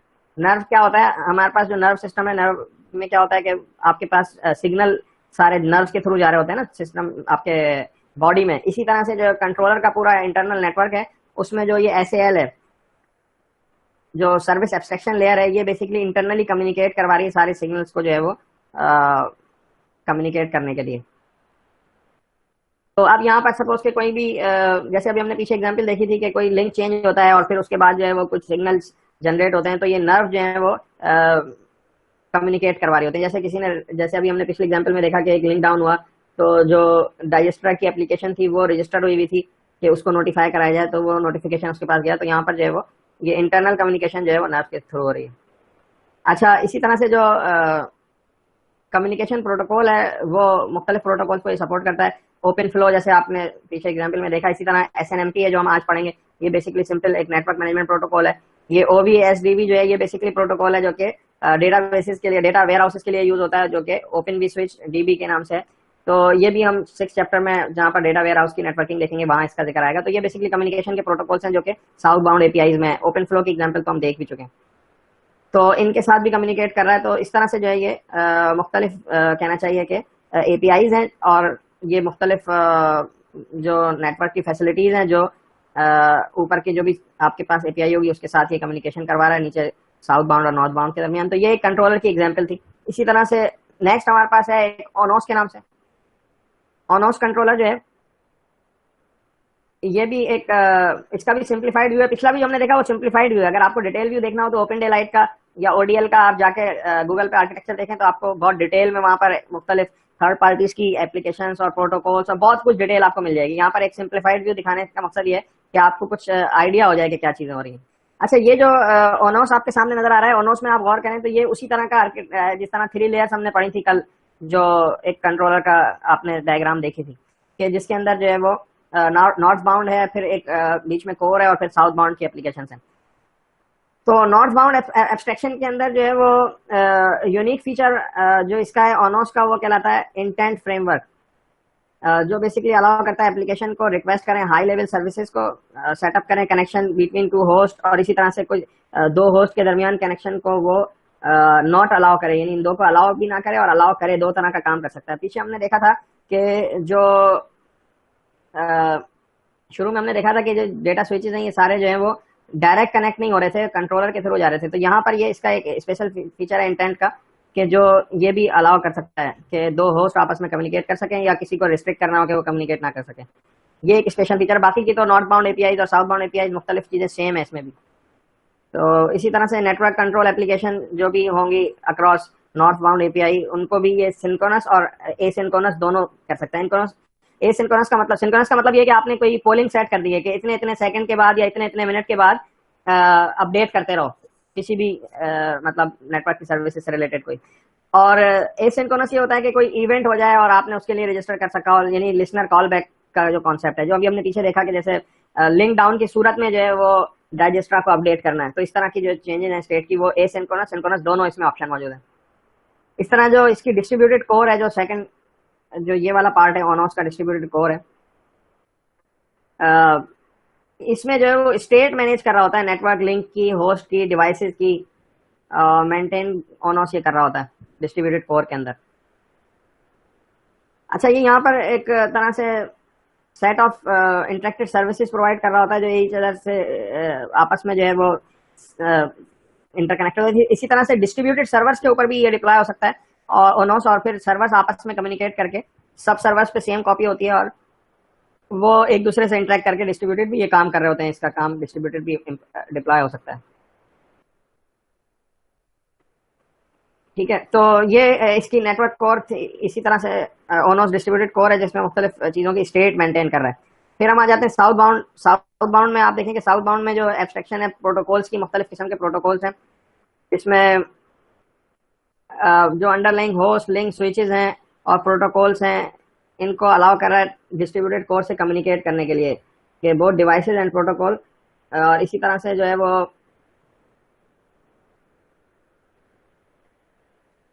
ये इसमें काफी कुछ है जो हमने पीछे पढ़ा, उसके मुकाबले में काफी कुछ है। बेसिकली बहुत सारे प्रोटोकॉल्स हैं जिसको ये अलाउ करता है। ये जैसे हमने ओपन फ्लो का जिक्र सुन लिया, ओवीएस डीबी का मैंने आपको बताया कि आगे जाकर जिक्र करेंगे। इसी तरह नेट कॉन्फ है, या ये मुख्तलिफ डिवाइसेज और होस्ट के जो मुख्तलिफ प्रोटोकॉल्स हैं वो भी कम्युनिकेशन यहाँ कर सकते हैं। तो ये काफी बहुत सारे फीचर्स जो है ये प्रोवाइड कर रहा होता है ओनोस का जो कंट्रोलर है। तो यहाँ तक हमने जो है वो एसडीएन का पार्ट खत्म किया है। अब जो है वो हम आगे जा रहे हैं एक और टॉपिक की तरफ, और ये हमारा टॉपिक है एसडीएन। ये वाली स्लाइड में थोड़ा सा स्किप कर रहा हूँ, इसको आप थोड़ा सा पढ़ लें। इसकी तकरीबन चीज़ें मेरे ख्याल डिस्कस हो चुकी हैं। आगे आ जाते हैं हम आईसीएमपी के ऊपर। तो आईसीएमपी बेसिकली जो आरएफसी 792 है उसमें डिफाइंड है, और ये बेसिकली होस्ट और राउटर्स के दरमियान या राउटर्स टू राउटर के दरमियान जो है वो network information, basically network layer information को शेयर करने के लिए ये यूज होता है, और टिपिकली जो है वो एरर रिपोर्टिंग के लिए होता है। लेकिन उस एरर रिपोर्टिंग के अंदर हम कोई और फंक्शंस भी उससे काम ले सकते हैं, और ये आप देखेंगे एग्जांपल, बड़ी इंटरेस्टिंग सी एग्जांपल्स हैं जो ये कर रहा है। अच्छा, मिसाल के तौर पे ये जो है वो एचटीटीपी सेशन आपके पास कोई चल रहा हो और उसमें एरर मैसेज आता है कि डेस्टिनेशन नेटवर्क अनरीचेबल, तो ये जो मैसेज है ये आपका बेसिकली आईसीएमपी मैसेज होता है, जो कि आईसीएमपी मैसेज जनरेट होता है उस राउटर की तरफ से कि जी ये जो आपने स्पेसिफिक एचटीटीपी की रिक्वेस्ट भेजी थी ये आगे होस्ट जो है वो अवेलेबल नहीं है, ये एरर का मैसेज आपने देखा भी होगा। इसी तरह अक्सर होता ये कि आईसीएमपी को लोग ये समझते हैं कि ये आईपी का पार्ट है, लेकिन ये आर्किटेक्चर आईपी के ऊपर लाया करता है, अबव लाया करता है। जिस तरह से हमने दो लेयर पढ़ी थी, डिफरेंट लेयर पढ़ी थी ना, जिसमें ट्रांसपोर्ट लेयर के प्रोटोकॉल थे टीसीपी और यूडीपी, ये उनको ले जाके हैंड ओवर करता था आईपी डेटाग्राम को। तो इसी तरह से यहाँ पर जो होस्ट होंगे या राउटर्स होंगे उनके ऊपर जो आईसीएमपी है उसको ये हैंड ओवर करेगा आईपी डेटाग्राम, यानी ये इससे एक अपर लेवल का प्रोटोकॉल है, या इसके अबव चल रहा है, एक नंबर अबव ऊपर चल रहा है ये लेयर पे। तो यहाँ पर ये डीमल्टीप्लेक्स करेगा आईपी डेटाग्राम को और हैंड ओवर कर देगा, जिस तरह से वहां पर यूडीपी या टीसीपी को होता था, यहाँ पर आईसीएमपी को जो है वो हैंड ओवर कर देगा। आईसीएमपी जो मैसेजेस होते हैं इसकी टाइप, इसमें एक टाइप होती है और एक कोड होता है, ये फील्ड्स होती हैं जिससे जो है वो मैसेज आइडेंटिफाई होता है कि ये क्या मैसेज है। और इसका जो हेडर है उसमें फर्स्ट जो 8 बाइट्स हैं वो आईपी डेटाग्राम होता है, और आईसीएमपी मैसेज जो है वो जो फर्स्ट प्लेस पे जनरेट किया गया उसकी आईपी एड्रेस वगैरह सारी डिटेल होती है। आईपी डेटाग्राम हम पीछे पढ़ के आ चुके हैं डिटेल में कि उसकी हेडर और उसकी डिटेल्स क्या है। तो बेसिकली ये आईपी डेटाग्राम के अंदर जिस तरह से हम भेजते थे टीसीपी या यूडीपी भेजते थे पेलोड के तौर पे, तो इसी तरह आईसीएमपी जो है वो पेलोड के तौर पे जो है वो आईपी डेटाग्राम के अंदर जाता है। अगर ये बातें आपको नहीं समझ में आ रही तो इसका मतलब है कि आपने पीछे का बिल्कुल नहीं पढ़ा है और आप बस आगे आगे चलते चले जा रहे हैं। तो ये सारी स्टोरी पीछे से रिलेटेड है। ये आईसीएमपी का पीछे भी मैं जिक्र कर चुका हूँ, सिग्नलिंग के लिए भी यूज होता है। तो मिसाल के तौर पे एक बड़ी कॉमन सी एग्जांपल डिस्कस कर लेते हैं। एक बड़ी कॉमन एप्लीकेशन है पिंग के नाम से। पिंग सुना आपने, PING?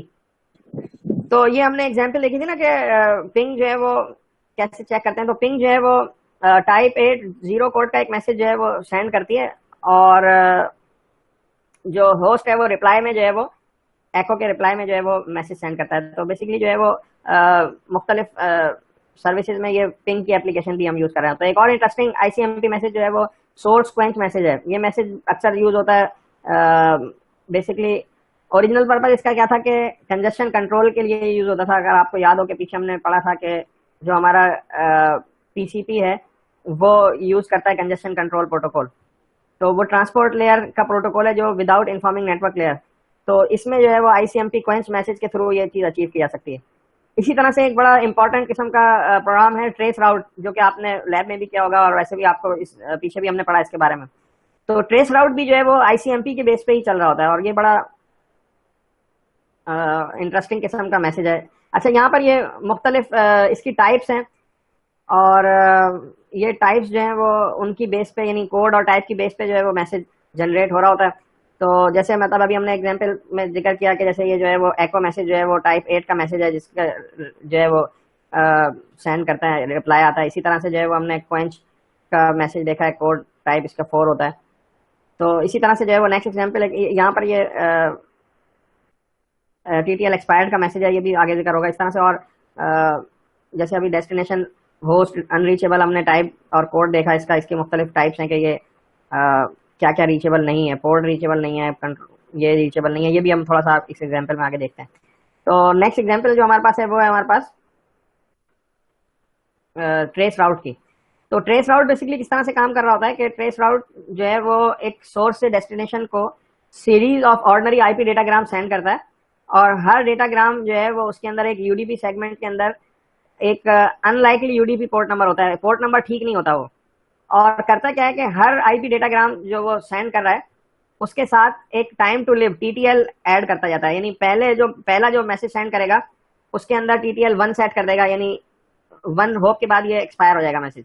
दूसरे में 2 सेट कर देगा और सो ऑन। और इसी तरह अनलाइकली पोर्ट नंबर जो कि ठीक पोर्ट नंबर नहीं होता वो सेट करके सेंड कर देता है। तो ये ट्रेस राउट की कमांड तो आप लोगों ने यूज की होगी ना? जी सर।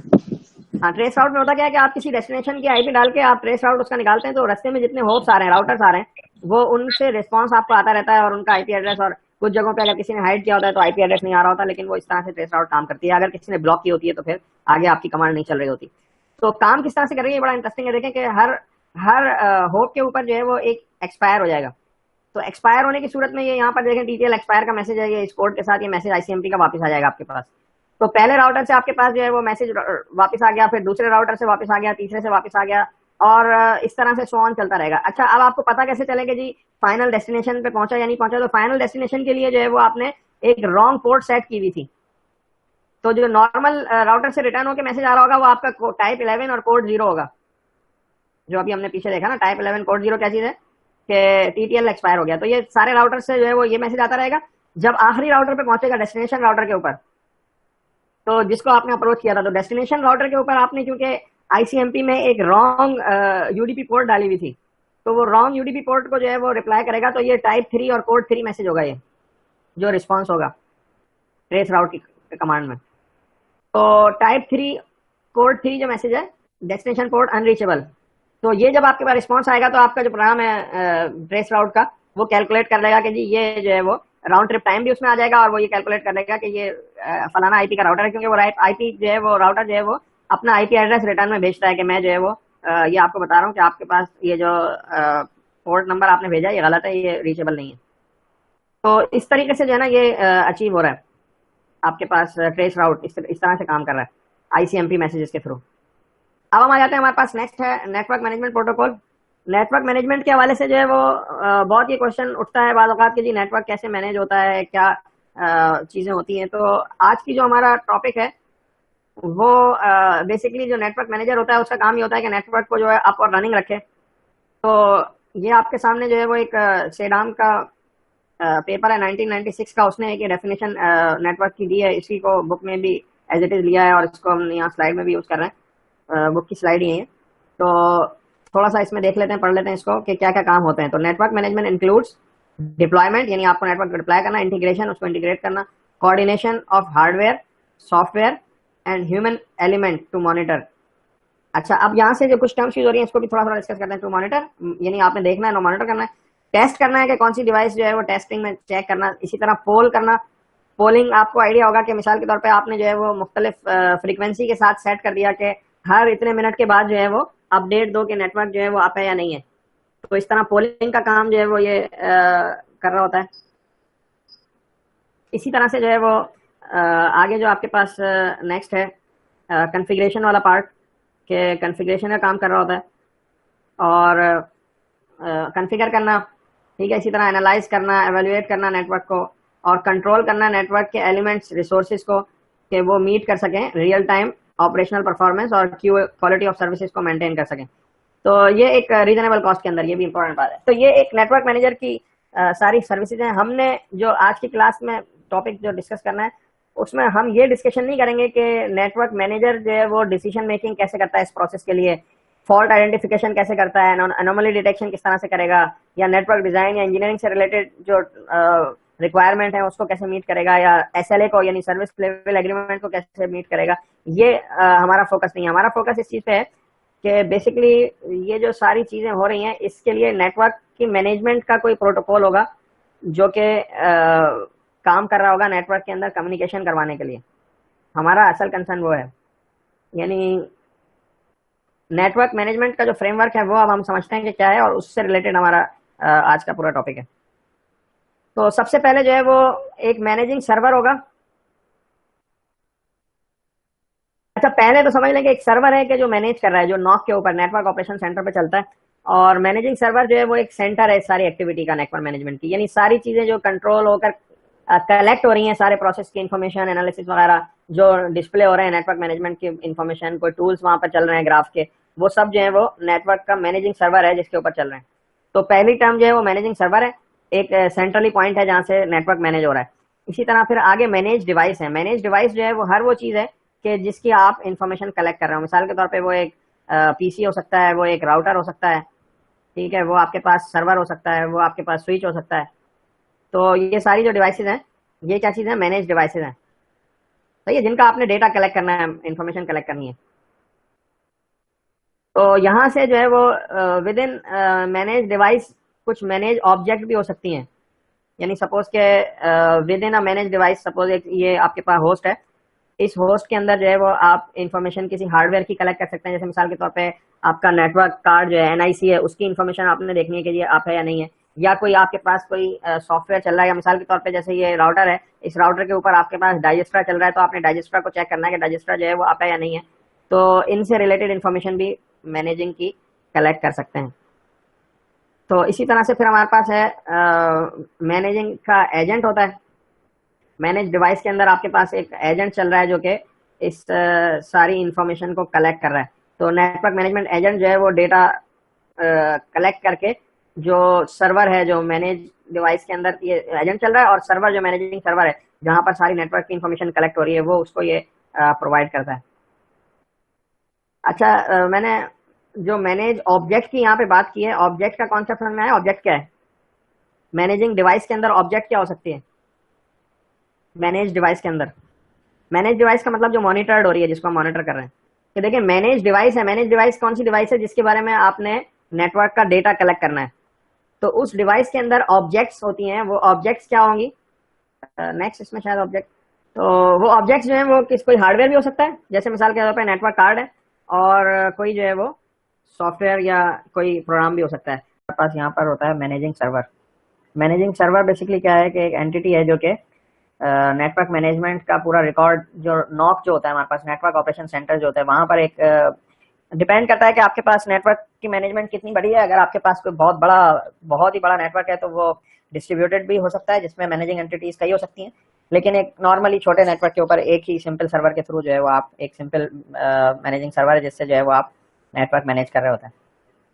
फिर उसके साथ साथ जो हमारे पास टर्मिनोलॉजी है उसमें मैनेज डिवाइस है। मैनेज डिवाइस, हर वो डिवाइस मैनेज डिवाइस कहलाएगी जिसकी आप मॉनिटरिंग कर रहे हैं या जिसकी नेटवर्क का डेटा आप कलेक्ट कर रहे हैं। तो ये सिस्टम भी मैनेज डिवाइस है, ये राउटर भी मैनेज डिवाइस है, ये स्विच भी मैनेज डिवाइस है, ये सर्वर भी मैनेज डिवाइस है, ये सब चीजें मैनेज डिवाइसेज हैं। तो ये हर वो डिवाइस जिसकी आप इंफॉर्मेशन कलेक्ट कर रहे हैं। अच्छा, इन मैनेज डिवाइसेस के अंदर मैनेज ऑब्जेक्ट होती है। मैनेज ऑब्जेक्ट क्या हो सकती है? मैनेज ऑब्जेक्ट हर वो चीज है जिसका डेटा आप कलेक्ट करना चाह रहे हैं। मिसाल के तौर पे आप किसी हार्डवेयर के बारे में इंफॉर्मेशन कलेक्ट करना चाह रहे हैं, जैसे सपोज एनआईसी कार्ड के बारे में आप किसी सिस्टम के, तो वो मैनेज ऑब्जेक्ट हो जाएगी। इसी तरह से किसी सॉफ्टवेयर के बारे में आप इंफॉर्मेशन कलेक्ट करना चाहते हैं, मिसाल के तौर पे ओएसपीएफ चल रहा है या नहीं चल रहा है, तो ओएसपीएफ एक सॉफ्टवेयर कंपोनेंट है जिसके कुछ पैरामीटर्स आप जो है वो चेक करना चाहते हैं। तो जो भी चीज आप मैनेज कर रहे हैं वो मैनेज ऑब्जेक्ट हो जाएगी किसी सिस्टम के अंदर, और जो भी डिवाइस आपके पास मैनेज की जा रही है, यानी जिसकी आप इंफॉर्मेशन कलेक्ट कर रहे हैं, वो मैनेज डिवाइस कहलाएगी। और उस मैनेज डिवाइस में मैनेज ऑब्जेक्ट होते हैं। मिसाल के तौर पे आप सीपीयू यूजेज कलेक्ट करना चाह रहे हैं, तो वो आपका सीपीयू यूजेज की कलेक्शन जो है वो मैनेज ऑब्जेक्ट के पार्ट में आ जाती है। जो गैदर्ड किया जाता है डेटा, उसको हम कहते हैं मैनेजमेंट इन्फॉर्मेशन बेस या एमआईबी। एमआईबी कलेक्ट करने के लिए जो आपके पास यहाँ पर मुख्तलिफ यानी कहना चाहिए कुछ एजेंट हैं जिनके ऊपर आप एमआईबी को कलेक्ट कर रहे होते हैं, या मैनेजमेंट इन्फॉर्मेशन बेस यहाँ पर अप्लाई कर रही होती है। और जो भी ऑब्जेक्ट से रिलेटेड डेटा होगा वो एमआईबी में कलेक्ट होगा, और फिर एमआईबी के थ्रू एजेंट जो है वो मैनेजिंग सर्वर को भेजेगा, और जो सेंड किया जाएगा और रिसीव होगा उसके लिए नेटवर्क मैनेजमेंट प्रोटोकॉल रिक्वायर्ड होता है। अच्छा, इसी तरह से जो आपके पास जो एमआईबी हैं, इनको कलेक्ट करने के लिए, और इसको यूँ कहना चाहिए कि ऑब्जेक्ट्स जो होंगी उनकी स्पेसिफिकेशन के लिए जो है वो एक डिस्क्रिप्शन लैंग्वेज है जिसको हम एसएमआई कहते हैं, स्ट्रक्चर मैनेजमेंट इन्फॉर्मेशन। थोड़ा सा आपको इंटरेस्ट हो तो इसकी आरएफसीज गिवन है और इसकी डिटेल्स भी गिवन है। तो 400 के अराउंड जो है वो एमआईबी मॉड्यूल्स मौजूद हैं मिड 2015 तक, जो कि डिफाइन हुए हैं मुख्तलिफ आरएफसीज में। यानी वो एमआईबी मॉड्यूल्स क्या है कि वो हर किस्म के ऑब्जेक्ट के डेटा कलेक्ट करने के लिए एक तरह से मॉड्यूल डिफाइन हुआ है। मिसाल के तौर पे जैसे मैंने भी बताया कि आप नेटवर्क कार्ड की इन्फॉर्मेशन लेना चाहते हैं कि डेटा कितना आ रहा जा रहा है, या आप किसी सीपीयू यूजेज देखना चाह रहे हैं, या आप किसी सॉफ्टवेयर को मॉनिटर करना चाह रहे हैं, तो उससे रिलेटेड इन्फॉर्मेशन। अच्छा, अब ये जो एसएनएमपी, इसके लिए प्रोटोकॉल हमारे पास क्या रिक्वायर्ड है? Simple network management protocol required है। तो यहाँ पर हम नेटवर्क मैनेजमेंट प्रोटोकॉल और भी कई हो सकते हैं, यहाँ हम एसएनएमपी के ऊपर बात कर रहे हैं, सिंपल नेटवर्क मैनेजमेंट प्रोटोकॉल। और सिंपल नेटवर्क मैनेजमेंट प्रोटोकॉल या एसएनएमपी जो है वो दो तरह से डेटा कलेक्ट कर रहा है, टू टाइप्स हैं उसकी। एक टाइप जो है वो सिंपल, जिसमें आप कहना चाहिए कि रिक्वेस्ट कर रहे हैं, और रिक्वेस्ट कौन कर रहा है? जो मैनेजिंग सर्वर है। मैनेजिंग सर्वर जो है वो एसएनएमपी की एक रिक्वेस्ट सेंड करता है एसएनएमपी एजेंट को। जो एसएनएमपी एजेंट कहाँ चल रहा है? जो कि यहाँ पर मैनेज डिवाइस के ऊपर रन कर रहा है। ये मैनेजिंग एंटिटी जो सर्वर जो है वो आपके पास एक रिक्वेस्ट भेजता है, और उस रिक्वेस्ट के रिस्पांस के ऊपर जो मैनेजिंग एजेंट है वो रिक्वायर्ड रिस्पांस उसको रिप्लाई करता है मैनेजिंग एंटिटी को या मैनेजिंग सर्वर को। तो एक तो पार्ट ये है जिसमें मतलब सिंपल रिक्वेस्ट सेंड की जाती है और वो उसका रिस्पांस जाता है।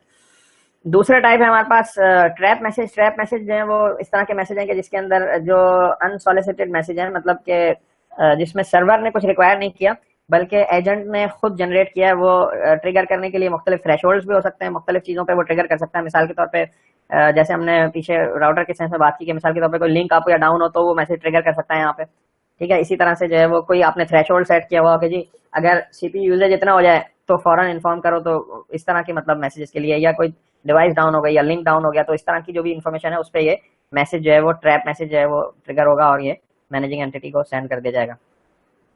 जो मैसेजेस की टाइप है यहाँ पर हमारे पास एसएनएमपी में एसएनएमपी वर्जन 2 के मैसेजेस हैं।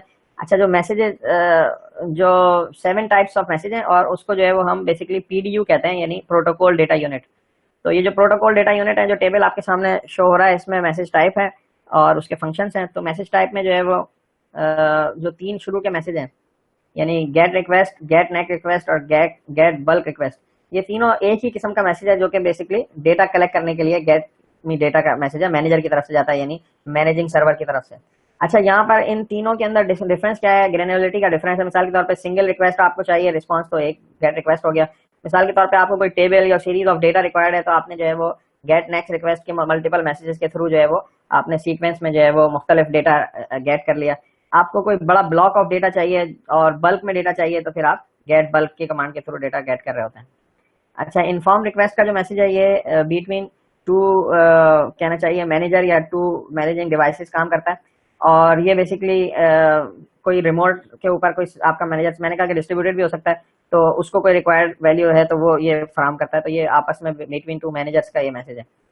इसी तरह से हमारे पास नेक्स्ट जो मैसेज है वो आपके पास सेट रिक्वेस्ट का है। सेट रिक्वेस्ट का जो मैसेज है ये मैनेजर से एजेंट की तरफ होता है। ये सेट करता है एमआईबी की वैल्यू। एमआईबी की वैल्यू क्या है? जो ऑब्जेक्ट के अंदर आप जो भी एमआईबी क्या है? मैनेजमेंट इन्फॉर्मेशन बेस, जहां पर आप सेट करते हैं कि ये रिक्वायरमेंट हो या ये चीजें मुझे रिक्वायर्ड है, तो वहां पर आप वैल्यू सेट कर देंगे।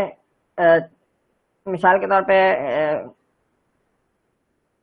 कि कोई जो है वो डेटा आपने सेट करना है, थ्रेशोल्ड सेट करना है किसी भी उसका, तो उसका रिस्पांस आएगा, उसके लिए आप एक मैसेज सेट कर देंगे। इसी तरह से जो है वो रिस्पांस मैसेज जो है वो बेसिकली एजेंट टू मैनेजर होता है और वो रिस्पांस होता है रिक्वेस्ट का। तो जो आपने मुख्तलिफ किस्म की रिक्वेस्ट की है उसके रिस्पांस में जो मैसेज आएगा वो रिस्पांस, इसके अंदर वो एमआईबी डेटा हो सकता है रिस्पांस मैसेज के अंदर जो भी आपने रिक्वेस्ट की थी। अच्छा, फाइनली हमारे पास जो है वो ट्रैप मैसेज है। ट्रैप मैसेज जो है वो रिस्पांस में नहीं जनरेट होता बल्कि खुद ही जनरेट होता है किसी इवेंट के ऊपर, कोई एक्सेप्शनल इवेंट हो, कोई आपने थ्रेशोल्ड सेट किया हुआ हो, कोई आपने जो है वो चीज़ सेट की उसके बेस के ऊपर। मिसाल के तौर पर लिंक डाउन हो गया, नेबर लॉस हो गया, authentication failure, device not responding, इस तरह के मुख्तलिफ किस्म के जो है वो मैसेजेस के ऊपर ये रिस्पॉन्स कर सकता है। अच्छा, हमारे पास जो एसएनएमपी प्रोटोकॉल है, ये बेसिकली जो एसएनएमपी का जो पीडीयू है ये ट्रैवल किस पे करता है? ये सिंपल जो यूडीपी प्रोटोकॉल के पेलोड में डेटाग्राम, यूडीपी डेटाग्राम के पेलोड के अंदर इसको सेंड करते हैं एसएनएमपी पीडीयू को। तो ये सवाल पैदा होता है कि ये तो एक जो है वो नॉन रिलायबल प्रोटोकॉल है यूडीपी, तो फिर ये रिलायबल कैसे होगा? तो इसके लिए जो है वो ये सिंपल जो रिक्वेस्ट आईडी की फील्ड है, रिक्वेस्ट आईडी की फील्ड के अंदर जो है वो जो मैनेजिंग सर्वर है वो नंबरिंग कर देता है, जिसके थ्रू वो ये पता चला सकता है कि जो कौन सी रिक्वेस्ट का रिस्पांस आया और कौन सी का लॉस्ट हो गया, और फिर किस तरह से रीट्रांसमिट का प्रोसीजर सेट करना है। बाय डिफॉल्ट एसएनएमपी जो है वो उसकी जिम्मेदारी नहीं है कि वो आपको पर्टिकुलर प्रोसीजर दे के रीट्रांसमिशन का करना है। वो जो भी आप मैनेजिंग सर्वर के ऊपर आपकी अपनी रिक्वायरमेंट है, आप जो भी सेटिंग करेंगे, जो जिस फ्रीक्वेंसी से आपने मैसेजेस सेट किए हैं रिक्वेस्ट के, और जिस फ्रीक्वेंसी से आपने जो है रीट्रांसमिट रखना है, वो आपका सॉफ्टवेयर के ऊपर डिपेंड करता है कि जो आप मैनेजिंग सर्वर के ऊपर चला रहे हैं। प्रोटोकॉल सिंपल जो है वो आपको ये बेसिक चीज़ें प्रोवाइड कर रहे हैं। तो आगे फिर हमारे पास एसएनएमपी वर्जन 2 था, ये जो हमने डिस्कस किया। एसएनएमपी वर्जन 3 आ चुका है जो कि बहुत से दावों के साथ है, तो उसमें कुछ फर्दर भी कहना चाहिए सिक्योरिटी और उससे रिलेटेड इश्यूज भी जो हैं वो कुछ दावे किए गए। तो पीछे के जो चैप्टर था उसमें हमने पढ़ा है कि नेटवर्क लेयर जो है प्रोवाइड करती है communication between any two network host, और टू होस्ट के दरमियान डेटाग्राम ट्रैवल करता है, और सीरीज ऑफ कम्युनिकेशन लिंक आते हैं, वायर्ड, वायरलेस, और सोर्स होस्ट जो कहना चाहिए स्टार्टिंग में सोर्स होस्ट है, passing through a series of packet switches. Packet switches की जब हम बात करते हैं तो स्विचेस और राउटर दोनों की बात आ जाती है। इसी तरह से एंडिंग हो रही है एक डेस्टिनेशन की होस्ट के ऊपर, यानी जो डेटाग्राम जो ट्रेवल कर रहा है।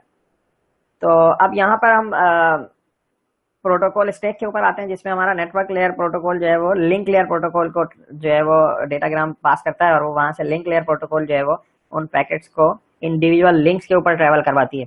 यानी अप टू एंड कम्युनिकेशन में जितने भी पाथ आ रहे हैं वहां पर जो लिंक्स हैं वो हर लिंक के ऊपर लिंक लेयर प्रोटोकॉल काम कर रहा है। लिंक लेयर प्रोटोकॉल जो है वो लिंक लेयर जो है वो डेटाग्राम को इनकैप्सुलेट करता है लिंक लेयर फ्रेम्स के अंदर, और फिर ट्रांसमिट करता है सिंगल लिंक के ऊपर। तो अब यहाँ बहुत सी चीज़ें आती हैं जो हमने डिस्कस करनी है कि डिफरेंट लिंक के ऊपर डिफरेंट प्रोटोकॉल होगा, तो फिर कम्युनिकेशन पाथ किस तरह से होगा इनका आपस का, ट्रांसमिशन के कन्फ्लिक्ट्स हैं ब्रॉडकास्ट के वो कैसे रिजॉल्व होंगे, और कोई एड्रेसिंग स्कीम है लिंक लेयर में तो कैसी है। चैप्टर 4 में जैसे हमने पढ़ा था कि नेटवर्क लेयर के हवाले से हम पढ़ के आ चुके हैं एड्रेसिंग स्कीम, तो यहाँ पर इसकी एड्रेसिंग स्कीम क्या होगी। तो ये इस तरह के जो टॉपिक हैं वो हम इसमें डिस्कस करेंगे लिंक लेयर। लिंक लेयर को फंडामेंटली हम दो बेसिक पार्ट के अंदर डिवाइड कर सकते हैं, दो मेजर पार्ट्स के अंदर। एक जो है वो हम उसको कह सकते हैं कि ब्रॉडकास्ट चैनल्स। ब्रॉडकास्ट चैनल्स में जो है वो जैसे मिसाल के तौर पे मल्टीपल होस्ट जो है वो वायरलेस लैन को यूज करते हुए या सैटेलाइट नेटवर्क को यूज करते हुए या हाइब्रिड फाइबर कॉक्स का जो HFC का जो नेटवर्क है उसको यूज करते हुए एक्सेस कर रहे हैं। तो ये ब्रॉडकास्ट की टाइप है पहली, कि जिसमें जो है वो सारे कनेक्टेड हैं सेम ब्रॉडकास्ट कम्युनिकेशन चैनल के ऊपर। अच्छा, यहाँ पर मीडियम एक्सेस प्रोटोकॉल कैसे काम करता है और कोऑर्डिनेशन कैसे होता है फ्रेम के ट्रांसमिशन का, ये सारी बात डिस्कस की जाएगी कि होस्ट आपस में किस तरह से ट्रांसमिट करते हैं, कोई सेंट्रली कंट्रोल डिवाइस है, कैसे होता है। अच्छा, दूसरी टाइप है हमारे पास, पहली टाइप जो है वो कौन सी है, ब्रॉडकास्ट की, और दूसरी का टाइप जो है वो हमारे पास देखेंगे एक तो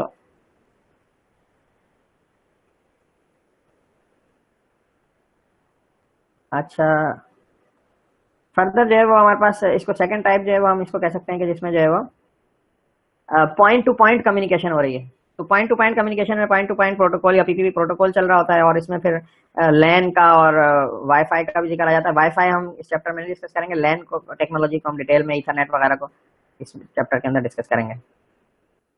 तो फर्दर फिर हम इसमें जो है वो एरर डिटेक्शन वगैरह और करेक्शन और ये इससे रिलेटेड जो चीज़ें हैं ना ये डिस्कस करेंगे। तो सबसे पहले जो है वो इस चैप्टर की टर्मिनोलॉजी इसको डिस्कस कर लेते हैं ताकि आगे चीज़ें जो है वो समझ में आती रहें। तो सबसे पहला कॉन्सेप्ट है नोड का। तो नोड यहाँ पर हर वो डिवाइस नोड होगी जो कि चाहे वो राउटर हो, चाहे वो होस्ट हो, चाहे वो स्विचेज हो, चाहे वो वाईफाई एक्सेस पॉइंट हो, ये सारी चीज़ें नोड्स हैं जो आपके पास यहाँ नज़र आ रही हैं। तो ये कार भी नोड है, ठीक है, ये ट्रैफिक सिग्नल अगर स्मार्ट सिग्नल है तो ये भी नोड है, ये आपके पास मोबाइल फ़ोन भी नोड है, ये वाईफाई का मतलब डिवाइस भी नोड है, ये टावर भी नोड है, ये सब नोड्स हैं, ये राउटर भी नोड है, वाईफाई एक्सेस पॉइंट भी नोड है, स्विच हो तो वो भी नोड है, ठीक है। तो ये सब चीज़ें नोड्स हैं। पहला पॉइंट क्या हो गया, नोड। तो हर वो डिवाइस जो कि कम्युनिकेशन में यूज़ हो रही है, आपस में एक दूसरे से डेटा ट्रांसफ़र कर रही है, वो सब नोड्स हैं। फिर सेकंड कॉन्सेप्ट यहाँ पे आ जाता है कम्युनिकेशन लिंक्स का, उनको हम लिंक कहते हैं। जो भी पाथ के अंदर आपके पास लिंक आ रहे हैं कम्युनिकेशन पाथ में, उसके लिए हम लिंक्स की टर्म यूज़ कर रहे हैं। तो यहाँ पर मैं देख रहा हूँ कि मेरे पास तकरीबन कोई 8-9 लोग ऑनलाइन हैं, 10 लोग होंगे। इनमें से जो लोग होश आवास में सुन रहे हो और जिनके माइक ऑन हो सकते हो, उनको परेशानी ना हो माइक ऑन करने में, उनको रोज़ा भी ना लग रहा हो, उनमें से कोई वॉलंटियरली मुझे बताएगा कि लिंक कैसे ट्रैवल हो रहा है। सपोज के मैंने एंड टू एंड पाथ देखना है, तो ये जो एक मेरे पास वाईफाई से कनेक्ट हुआ हुआ लैपटॉप है, इसने अगर इस लैपटॉप के पास कनेक्टिविटी करनी है तो इसके रास्ते में क्या क्या लिंक आ रहे हैं, one by one link identify करें, ठीक है। फिजिकल लिंक में आपके पास वायरलेस लिंक भी हो सकता है, वायर लिंक भी हो सकता है, फाइबर ऑप्टिक भी हो सकती है, आपके पास सैटेलाइट लिंक भी हो सकता है। तो ये सारे लिंक्स की टर्म हम इसको यूज करेंगे यहाँ पर। क्लियर है लिंक का कॉन्सेप्ट, ठीक है। फिर आगे हम जो डेटाग्राम है उसको जब हम इसको इनकैप्सुलेट करेंगे यहाँ पर, तो उसको हम लिंक लेयर फ्रेम की टर्म यूज करेंगे। तो यहाँ पर जो टर्मिनोलॉजी यूज होगी वो क्या होगी, लिंक लेयर फ्रेम, या सिंपल फ्रेम भी कह सकते हैं इसको। सही है, क्लियर है ये पॉइंट भी। तो ये इस चैप्टर की टर्मिनोलॉजीज हैं जिनको आपने जो है वो कंसिडर करते हुए आगे चलना है। तो data link layer has a responsibility of transferring datagram from one node to physical adjacent node over a link, ठीक है। अब ये जो बेसिकली लिंक लेयर प्रोटोकॉल चल कहाँ रहा है, हर दो डिवाइसेस के दरमियान, दो नोड्स के दरमियान, एडजेसेंट नोड्स के दरमियान। मैं दोबारा यहाँ पर जो है वो इस पॉइंट को रिपीट करता हूँ, इसको जरा इंपॉर्टेंट है बात समझने की। लिंक लेयर प्रोटोकॉल कहाँ से कहाँ चल रहा है? इससे और इसके दरमियान चल रहा है, फिर इसके और इसके दरमियान चल रहा है, यानी जहां जहां लिंक आ रहे हैं वहां लिंक लेयर प्रोटोकॉल चल रहा है। तो बेसिकली इन दो डिवाइसेस का जो आपस में लिंक हो रहा है, यहाँ ये प्रोटोकॉल काम कर रहा है। एंड टू एंड नहीं है, मतलब यहाँ से लिंक लेयर शुरू हुई और यहाँ तक सारे लिंक लेयर इंप्लीमेंटेड, ऐसा नहीं है। जैसे जैसे डिवाइसेस आती हैं तो फिर जैसे राउटर आएगा तो फिर राउटर आएगा तो नेटवर्क लेयर इनकैप्सुलेट होकर नेटवर्क लेयर का डेटाग्राम, आईपी डेटाग्राम राउटर को पास किया जाएगा। वो दोबारा फिर उसको अगले जब पास कर रहा होगा लिंक लेयर पे, तो वहां पर फिर वो उसका जो नेटवर्क का पार्ट है वो उसको लिंक लेयर में प्रोटोकॉल में तब्दील करेगा। थोड़ा सा हम यहाँ पर एक कम्युनिकेशन ट्रांसपोर्ट की एनालॉजी देखते हैं, जिसमें जो है वो हम समझते हैं कि किस तरह से जो है वो इसकी एनालॉजी से हम चीज़ों को समझने की कोशिश करते हैं ट्रांसपोर्ट की।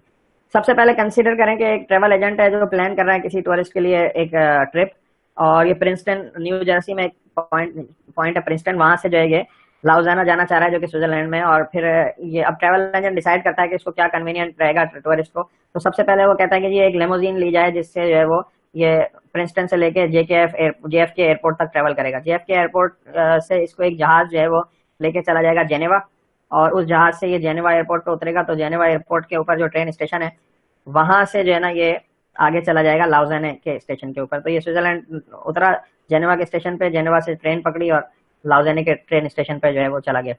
तो अब यहाँ पर जो मुख्तलिफ पार्ट थे इसके ट्रेवल के, जो मुख्तलिफ सेगमेंट्स थे, तो उसके लिए जो है वो 3 किस्म की रिजर्वेशन एजेंट ने करवाई। तो उसमें जो पहली रिस्पॉन्सिबिलिटी थी इस टूरिस्ट को ट्रांसपोर्टेशन देने की, वो लेमोजीन कंपनी की थी। लेमोजीन कंपनी ने जो है वो इसको टूरिस्ट को पहुंचा दिया प्रिंसटन से जेएफके एयरपोर्ट तक। जेएफके एयरपोर्ट से आगे जो कंपनी थी वो एयरलाइन कंपनी थी जिसकी रिस्पॉन्सिबिलिटी थी इसको टूरिस्ट को जेएफके से जेनेवा पहुंचाने की। और फिर इसी तरह जेनेवा में उतरने के बाद इसकी जो स्विस ट्रेन सर्विस थी उसकी रिस्पॉन्सिबिलिटी थी कि उस टूरिस्ट को लेके जेनेवा से लाउजाने ले गई। तो अब ये जो 3 सेगमेंट्स हैं, यहाँ पर हम ये स्पेसिफिकली इस टर्मिनोलॉजीज को डिस्कस कर रहे हैं समझने के लिए। तो यहाँ पे ट्रिप में 3 डायरेक्ट लिंक थे जो कि एडजेसेंट लोकेशंस पे थे, यानी जो लेमो वाला पार्ट था उसमें 2 नोड हो गई कह लें उसको आप, और इसी तरह से जो एयरपोर्ट वाला पार्ट है या जो ट्रेन स्टेशन वाला पार्ट है वो सारे में 3 एडजेसेंट नोड्स हैं जिन पे उन्होंने आपस में कर दिया, एक दूसरे जगह पे टूरिस्ट को पास कर दिया या मतलब ट्रांसपोर्ट प्रोवाइड कर दी। तो अब यहाँ पर जो डिफरेंट मोड ऑफ इसको हम जो है वो अब समझते हैं, एनालॉजी को इंटरप्रेट करने की कोशिश करते हैं अपने जो टॉपिक है उससे रिलेटेड। तो जो उसके ट्रांसपोर्ट मोड थे, 3 ट्रांसपोर्ट मोड थे, लीमो, प्लेन और ट्रेन। तो इसको ट्रांसपोर्ट मोड को जो है वो हम ट्रांसपोर्टेशन मोड को लिंक लेयर प्रोटोकॉल कह सकते हैं। इसी तरह जो टूरिस्ट था उसको हम डेटाग्राम कह सकते हैं। ट्रांसपोर्ट सेगमेंट जो था यानी कम्युनिकेशन लिंक्स जो थे, और सॉरी जो ट्रांसपोर्ट सेगमेंट है यानी जो 3 पार्ट में डिवाइड हुआ है, उस हर सेगमेंट को हम कम्युनिकेशन लिंक कह सकते हैं, यानी जिस मीडियम के दरमियान उन्होंने ट्रेवल किया।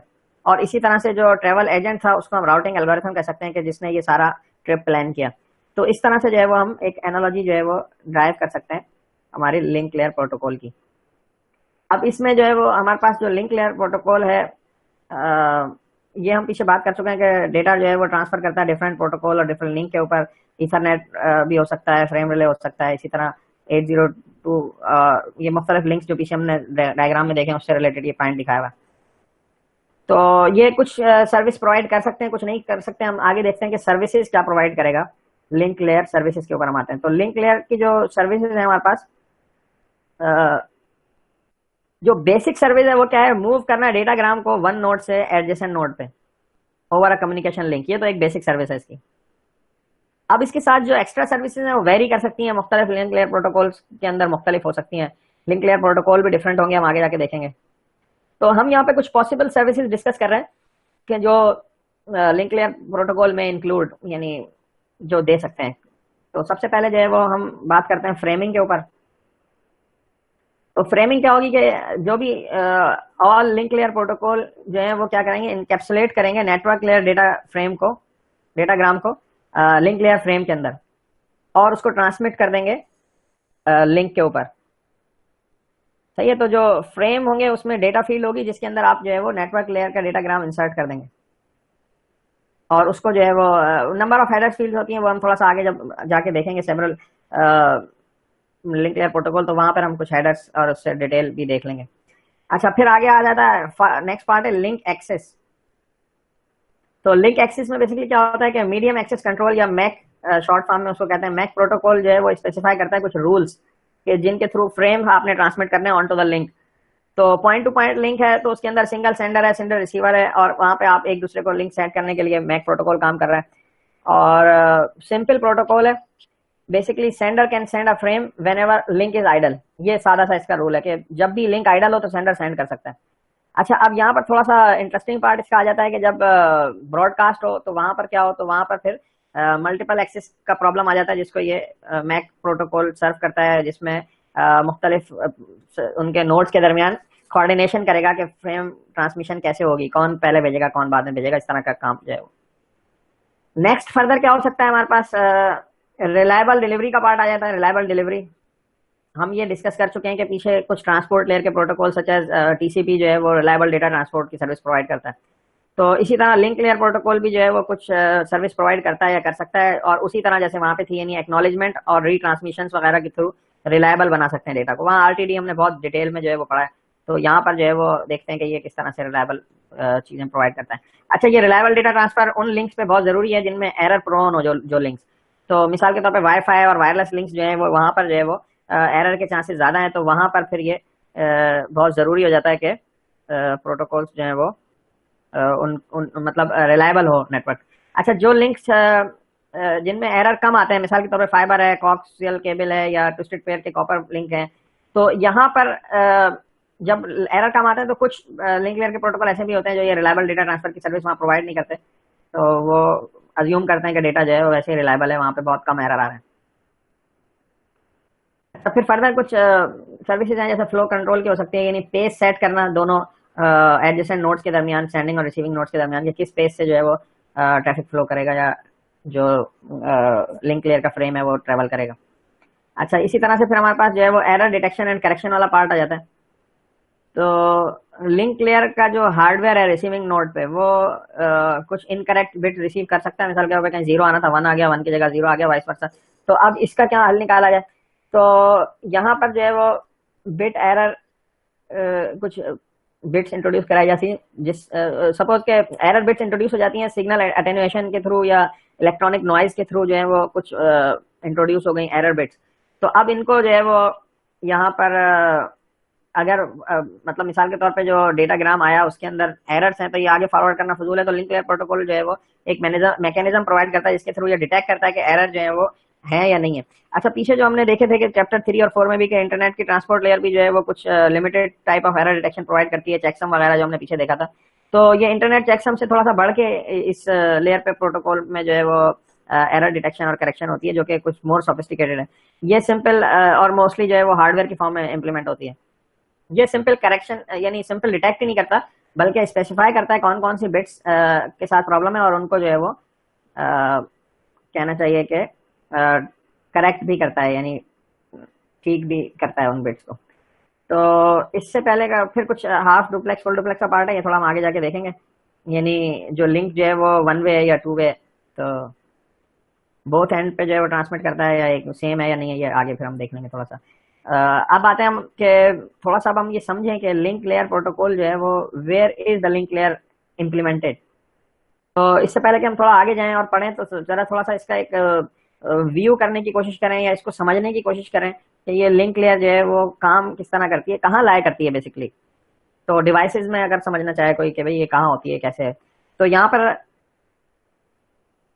हमारा फोकस जो है वो एंड सिस्टम के ऊपर है। मतलब हम जो इस एग्जाम्पल को समझ रहे हैं, ये बात आपने देखी कि लिंक लेयर इंप्लीमेंट जो है वो डिफरेंट नोड्स के ऊपर हो रही है, यानी होस्ट सिस्टम पे भी हो रही है, राउटर पे भी हो रही है, स्विच पे भी हो रही है, जो आपके पास एक्सेस पॉइंट है उसके ऊपर भी हो रही है। तो हम फिलहाल जो है वो सिंपल अपने एंड सिस्टम को, यानी यूँ कहना चाहिए कि हमारा जो होस्ट है उसके ऊपर हम इसको इम्प्लीमेंट करके समझ रहे हैं कि किस तरह से काम करती है। तो होस्ट के ऊपर ये इम्प्लीमेंट हार्डवेयर में होती है या सॉफ्टवेयर में होती है, कोई अलग से कार्ड लगा हुआ होता है या चिप होती है या कोई इंटरफेस होता है, क्या होता है, किस तरह से जो है ये काम करता है, ऑपरेटिंग सिस्टम का हिस्सा है, कैसे काम करता है, तो इसको हम डिस्कस करते हैं थोड़ा सा। तो आपके सामने जो है वो टिपिकल एक आर्किटेक्चर नजर आ रहा है, जिसमें जो है वो आपको एक नेटवर्क एडॉप्टर नजर आ रहा है। नेटवर्क एडॉप्टर जो है बेसिकली नेटवर्क एडॉप्टर कार्ड, ये बेसिकली मोस्टली जो आपके पास लिंक लेयर है वो इंप्लीमेंट इसके थ्रू हो रही होती है। ये जो आपके पास डॉटेड लाइन है, ये जो कंट्रोलर और फिजिकल ट्रांसमिशन का पार्ट है, इसके अंदर बेसिकली ये लाया करती है, जो कि नेटवर्क एडाप्टर कार्ड या एनआईसी भी हम उसको कहते हैं, नेटवर्क इंटरफेस कार्ड। तो ये नेटवर्क इंटरफेस कार्ड जो है वो शुरू में जो है वो 90 के मतलब 2000 तक भी तकरीबन जो है वो पीसीज में अलग से आया करता था। फिर अब जो है वो एम्बेडेड आने लग गया है, यानी आपके मदरबोर्ड के अंदर ही एम्बेडेड होता है।